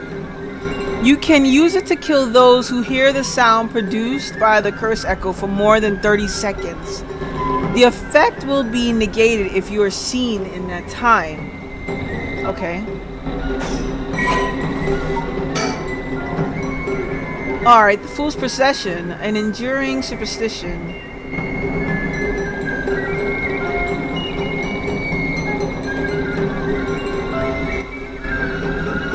A mysterious tale regaling an encounter had by a daimyo at his residence in Hanjo's Ushijima, now Komagata High School. When walking around his estate, he heard the sound of music, much like that of a Kagura performance. He commanded his people to find the source, but no matter how much they searched, the music would fade when one neared the Wari Gesui Canal. The source of the sound was never located. This story is also known as the Procession of the Tanuki. as many were of the belief that it must have been those mischievous tricksters behind it all. Yep, we know a Tanuki. We know a full Tanuki in this stream. A cursed power kills by fatal fall one who hears its music for 30 seconds within seeing the curse barrel. A resentful memory. Omio stood atop the tall festival tower. It was her time to shine and she was ecstatic. It had been years since she... This is Serenade's fault. All Serenade's fault. All Serenade's fault. It's all the Tanuki's fault. It's been years since she joined the troupe, but she had yet to enjoy her day in the spotlight. She wasn't particularly pretty, nor was she all that talented. As a gossip and a loudmouth, she wasn't well liked by her peers. Some of the other girls thought of her as a teacher's pet and bullied her. I don't care about them, she thought. I'll use this chance to make something of myself. Everything was perfect. She wore a beautiful kimono and an okame mask over her face. The stage was set. The accompaniment began. She danced with everything she had. Applause rained down upon her from the crowd. Her breathing hastened with excitement. I've got to catch my breath. That's strange. I can't take my mask off. The smell of glue assaulted her nostrils. So this is how it is. I knew it was too good to be true. Her screams were drowned out by the music as she squirmed and struggled. Omio is giving it her all today. We have to keep up. The crowd livened even more. No, please, someone help me. She fell from the tower, writhing in pain as she begged those around her for help. The music stopped in time with Mio's heart. Alright. Well, let's get out of here. Ugh! A murderous impulse seeps into my soul like tar, thick black tar. Now, kill. Can you hear it, Cursebearer? You who so strongly desires the right. Kill them.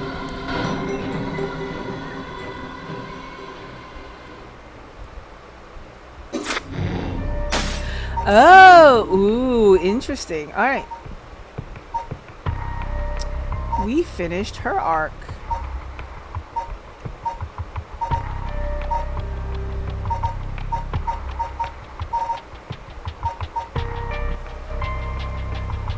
Where should we go? I'm thinking where we should go. Maybe we should continue the high school girl arc. See what else is going on. Be right back. Sure, Lilu. I think, you know, while Lilu's being right back, I should be right back too. I can take this moment to do some stretching. I think I'm gonna try to stream for another hour. So so in that case, I'm gonna stretch for a little bit. We all be right back. Yeah, bathroom time. Let's go. Let's all go to the bathroom together. Yay!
Alright, I'm back. I hope everyone else is returned if you are. Okay. Alright, so I just needed to brush my teeth. Felt weird. And I needed more water. I don't know why people want me to stream longer. The longer I stream, the more breaks I take. It's crazy. Alright. So let me get comfy. Back on my couch. And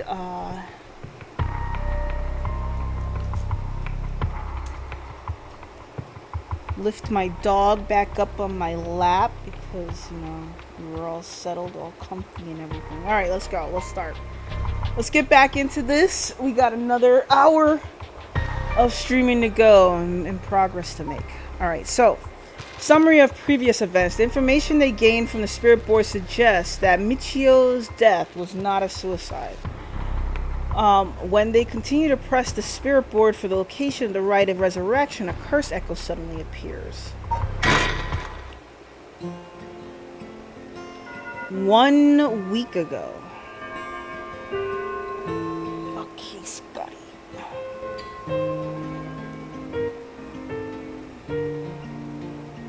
Oh, is this a Yuri? So we have a Aoi, and now we're having a Yuri story. Ooh. Okay, let's go. Wait, you paused. Come on. Oh, okay. I get to look around. I'm Yako. You hear about suicides on the news, but by the way, isn't there a girl who transferred into Class C recently? Oh, I heard about her. She's gloomy. She doesn't stand out much. Did you know that the school she was at before she transferred also had a suicide?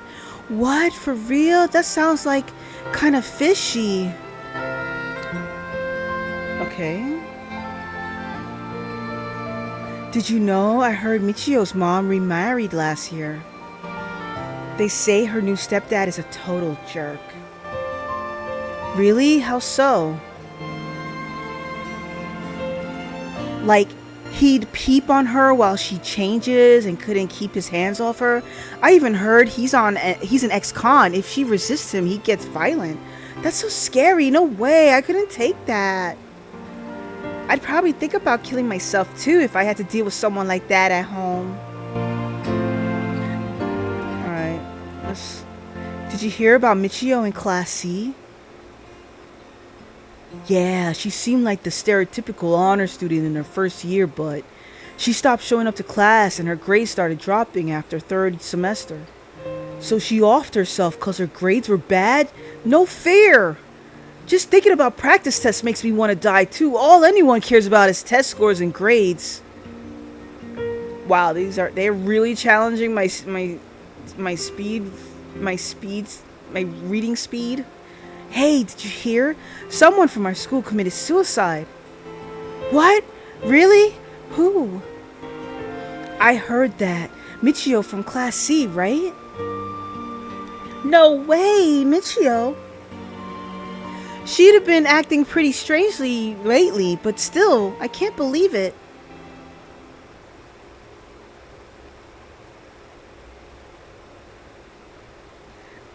Ahem. There must be some of you who already know, but a member of our class, Michio Shiraishi, passed away last night.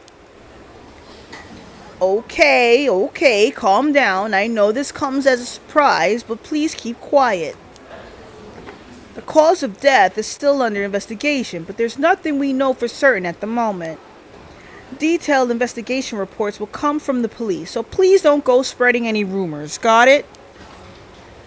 We're sending everyone home for today. No dilly-dallying on your way. School will be off tomorrow as well. Hey you, stop celebrating. Show some respect. There will be a memorial service scheduled next week at the school assembly. If anyone wishes to pay their respects individually. And then several days later.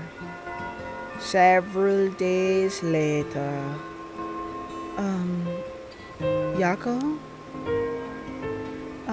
Sorry to bug you. It's just, you seem a little different from your usual self. I hope I'm not being nosy.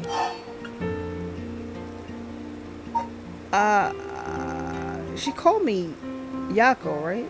So, first name. But thanks, Mio. Was I acting that strangely?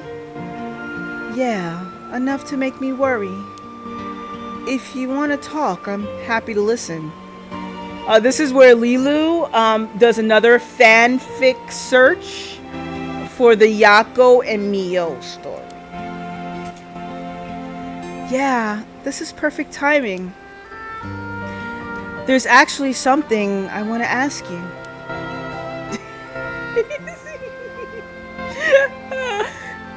Yeah. Mio's like 12. You know that spirit board thing that everybody's been doing? Where you summon a spirit and ask it whatever you want? No. It for sure exists. Yes, Pinkitas. It does. Yeah, I know it. I want to try it. There's something I want to know. Why are you telling me this? I mean, you seem like the type to know about this stuff. You know, like that devil star or the pentagon in your hair does not make it obvious to other people that you're into the occult. Oh, I do? Yeah, you look like you're really into that occult stuff. You know, you got that gloomy look with the pentagon in your hair. Oh, I don't know how I should feel about that. But you do know how to do it, right? Well, yes, I think I probably know a little more than most. Okay, please, help me. You're my only hope. Please, Obi Mio Kenobi. You're my only hope. Alright, let's keep going. Okay, please help me. You're my only hope. Oh, really? Okay, thanks. Hey, Mio. You know about the Rite of Resurrection, right? Yeah, it's that thing Mr. Araishi apparently discovered and wrote an article about. I doubt there's many people who don't know. He's always talking about it. Do you believe it's real? Huh? Well, it sounds a little too good to be true to me. Yeah, but on the off chance that it really works, we could bring Michio back to life with it.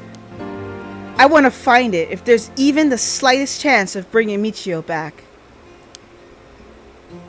But how will you know? How will you look for it? Right, that's the thing. Michio, I wonder why she had to die. She didn't leave a note or anything, but they announced that it was suicide. That can't be right. She would never kill herself. Michio was so happy and always looked on the bright side of things. She loved coming to school. I know she was going through some hard times, but for her to kill herself? I never got a chance to speak with her. She was often absent from school, and when she did come in, she looked depressed. You're right. But that's why everyone was so willing to accept that she committed suicide. They acted like they cared, but they all did was gossip about it. They put together little pieces of information and spread rumors like it's true. Isn't that terrible? Yes, it is. I've never heard that are... I never heard some that are really awful. I've heard some that are really awful. In the end, the only reason they're able to say stuff like that is because they aren't personally involved. It's true that she didn't get along with her new stepdad and that her grades went down. But to say things like how sad, how no wonder she killed herself, how dare they? She always told me she was okay whenever I talked with her because I was worried. She would have told me if there was something bothering her so badly, she'd kill herself over it. Alright. Can we finish up? I won't let Michio's death be written off like this. Like, maybe she got caught up in something bad. Something bad? People have been talking about that body found in former Yasuda Gardens, right? Some are saying that this town is cursed or something. Yes. There's been a strange feeling around things recently. Alright, last part. The thing you want to ask, is it... Yeah, I want to know about the truth behind Michio's death. And where's the rite of resurrection is hidden. I see. I don't know if getting the answer to those questions will be as easy as you hope. Please! The teachers and police aren't any help, and there's only so much I can do alone. If there's even the slightest chance, then... Well... Okay, if that would make you feel better, then I'll help. Yes! Thank you, Mio! Okay, then tomorrow, after dark. Alright, present day. Oh man, there's more files updated? Dang, this thing has so much files. Case notes regarding the suicide of Michio Shiraishi. Komagata High School, Class 2C. Cause of death. Body... Oh, sorry. Where was I? I think I was in Culture and Society and I was at the high school? No. Was I at... Oh, well. I lost that. I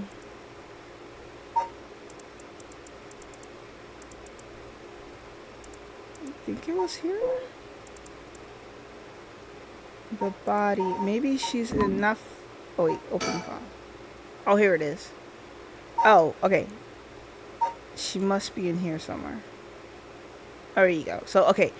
Body discovered a week ago. Died from full body blunt force trauma in an alley off South Wari Gesui Street. Believed to have fallen from the roof of a nearby apartment complex. Potential motives. The deceased parents had recently remarried, and rumors among the students suggest physical abuse by her stepfather. May constitute motive for suicide. Alright. There's more? Okay, no, there's no more. Alright, great. That's done. Alright, 12 a.m. Yako. Komagata High School, Class 2C. Here we are again. Oh.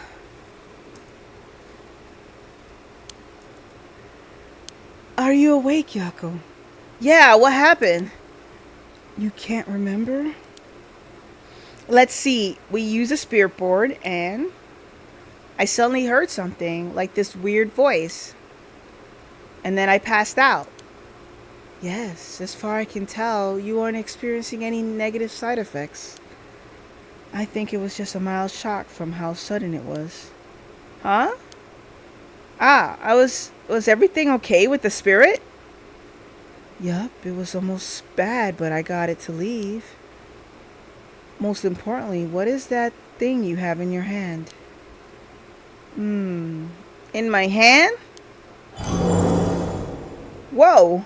What the heck is this? It looks so freaky. When did I get this? Oh, there's so much anger or hatred held within it. It looks like tools that were used for ancient curses. What? That's so scary!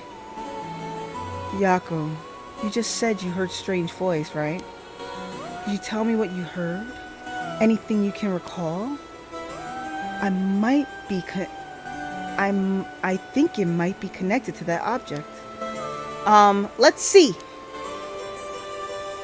I felt like it was at the bottom of a dark place. Then this voice felt like it was echoing in my mind.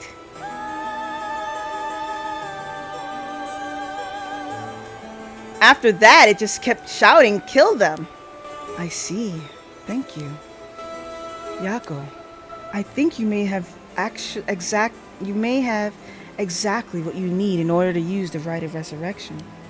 A curse with the power to take people's lives and turn them into soul dregs. What? You mean this is really a curse? I know I said I wanted to use the rite of resurrection to bring back Michio, but why? Why me? It makes no sense. Yoko, please calm down and listen.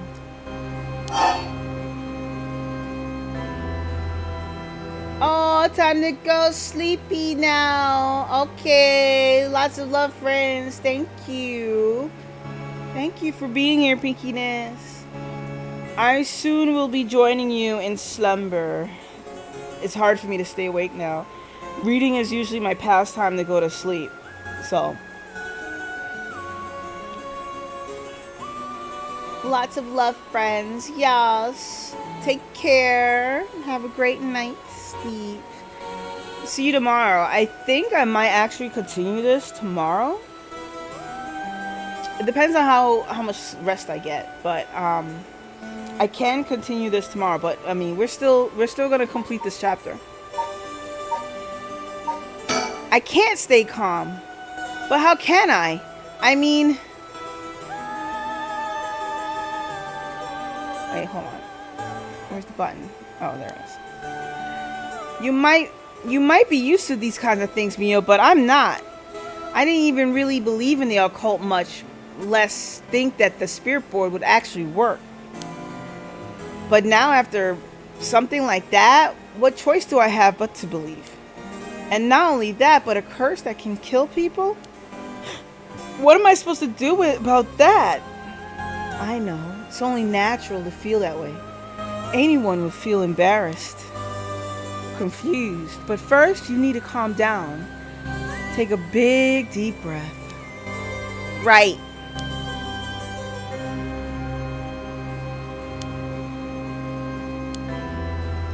Yes, just like that. In moments like this, the most troubled your heart is, the more its weaknesses are exposed. Exposed? Have you calmed down? Yeah, yeah. I'm sorry about panicking. No, it's okay. Fear is something we feel in the face of the unknown. Let go. People would give names to phenomena they couldn't understand in order to live with them.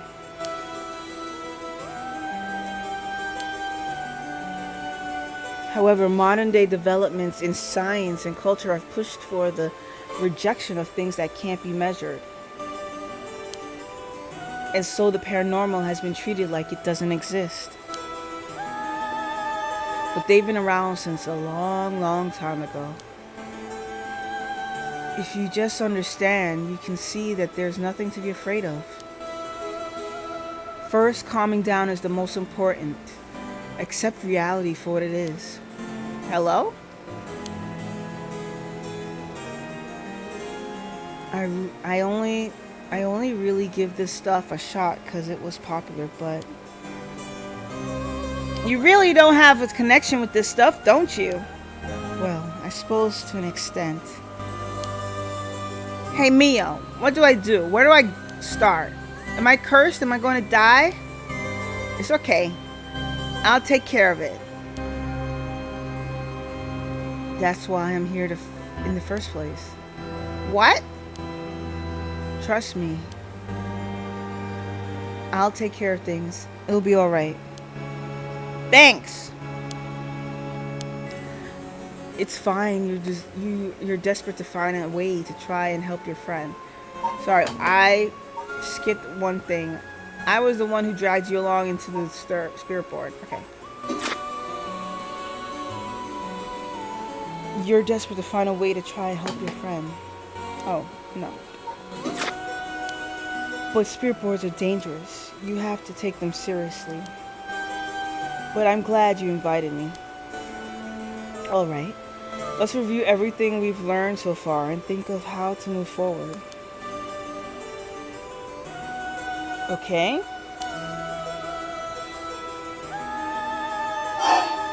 Oh boy. About the curse. What is this curse? What is this curse? Am I cursed? Well, I've only looked into it a little, but I wouldn't quite say you're cursed. It's more like it's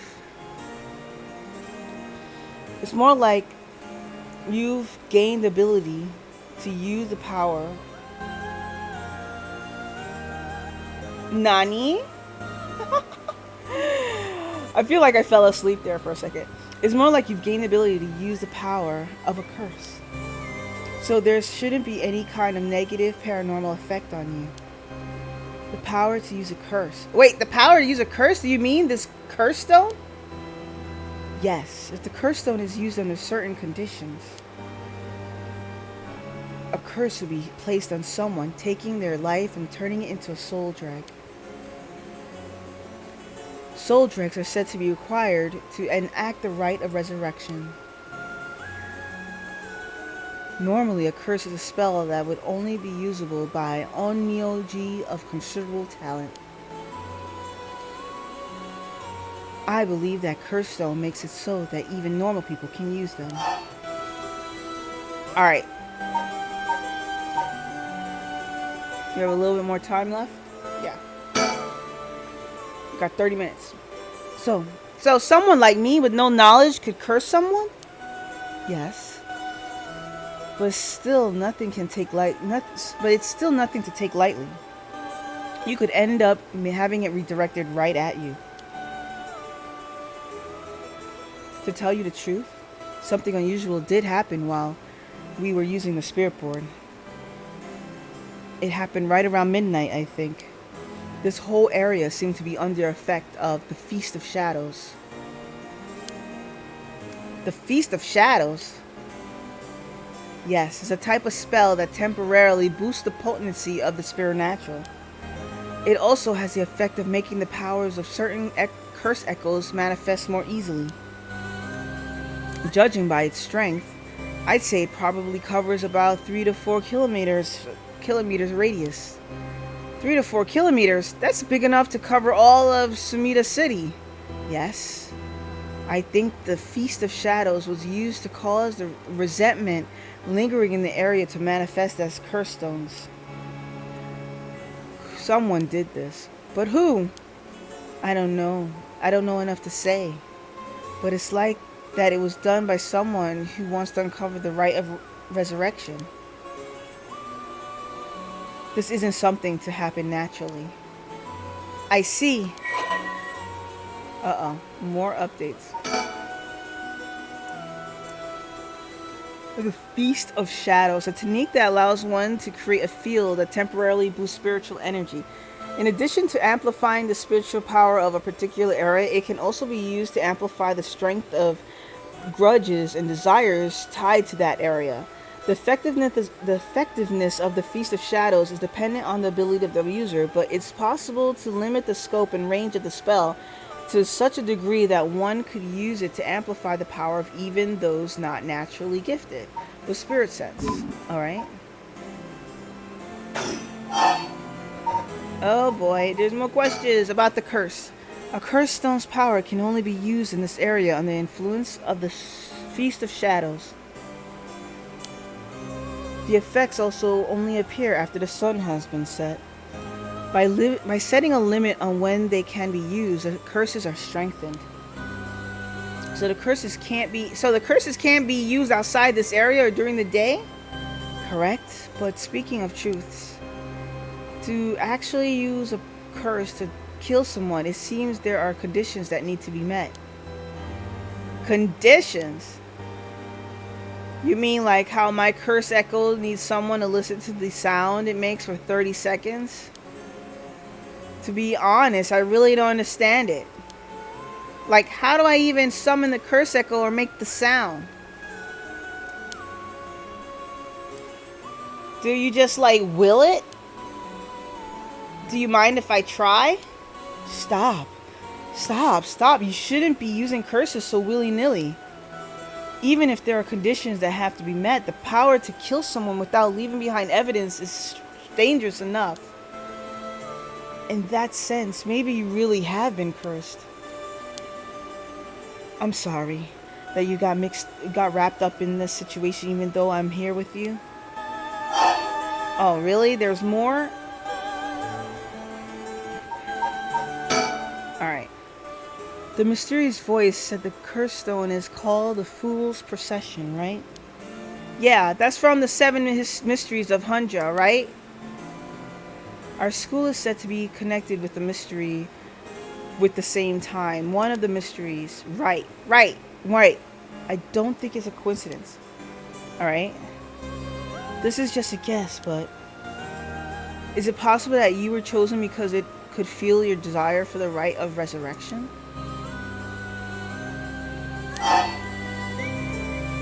Alright.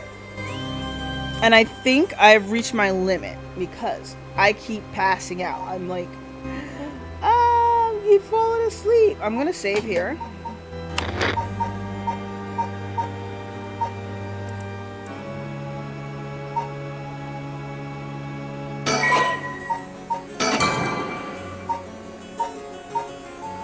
Okay, and I'm going to look out to see we're going to raid. In the meantime, let's make sure my raid screen is up because just in case someone appears out of nowhere and raids me last minute when I'm supposed to be raiding out, they see it. Alright, now let's check to see who's online so I can raid. Wow, it's been almost 7 hours. Woo, I'm ready to sleep. Sorry, y'all. I'm way too cozy with this game. Let's see, who can we raid? Anyone? Any of the friendos? Oh well, there's Slug. Time to head over to Slug. Alright, we got some AI raid messages. Let's see, Slug LC. Alright, we should be back. We should be back tomorrow. Because, I'm working from home tomorrow. So, taking the opportunity to see if I can squeeze in another session of this game. I think this game is pretty good, although it's a lot of reading, but it's still an interesting story. And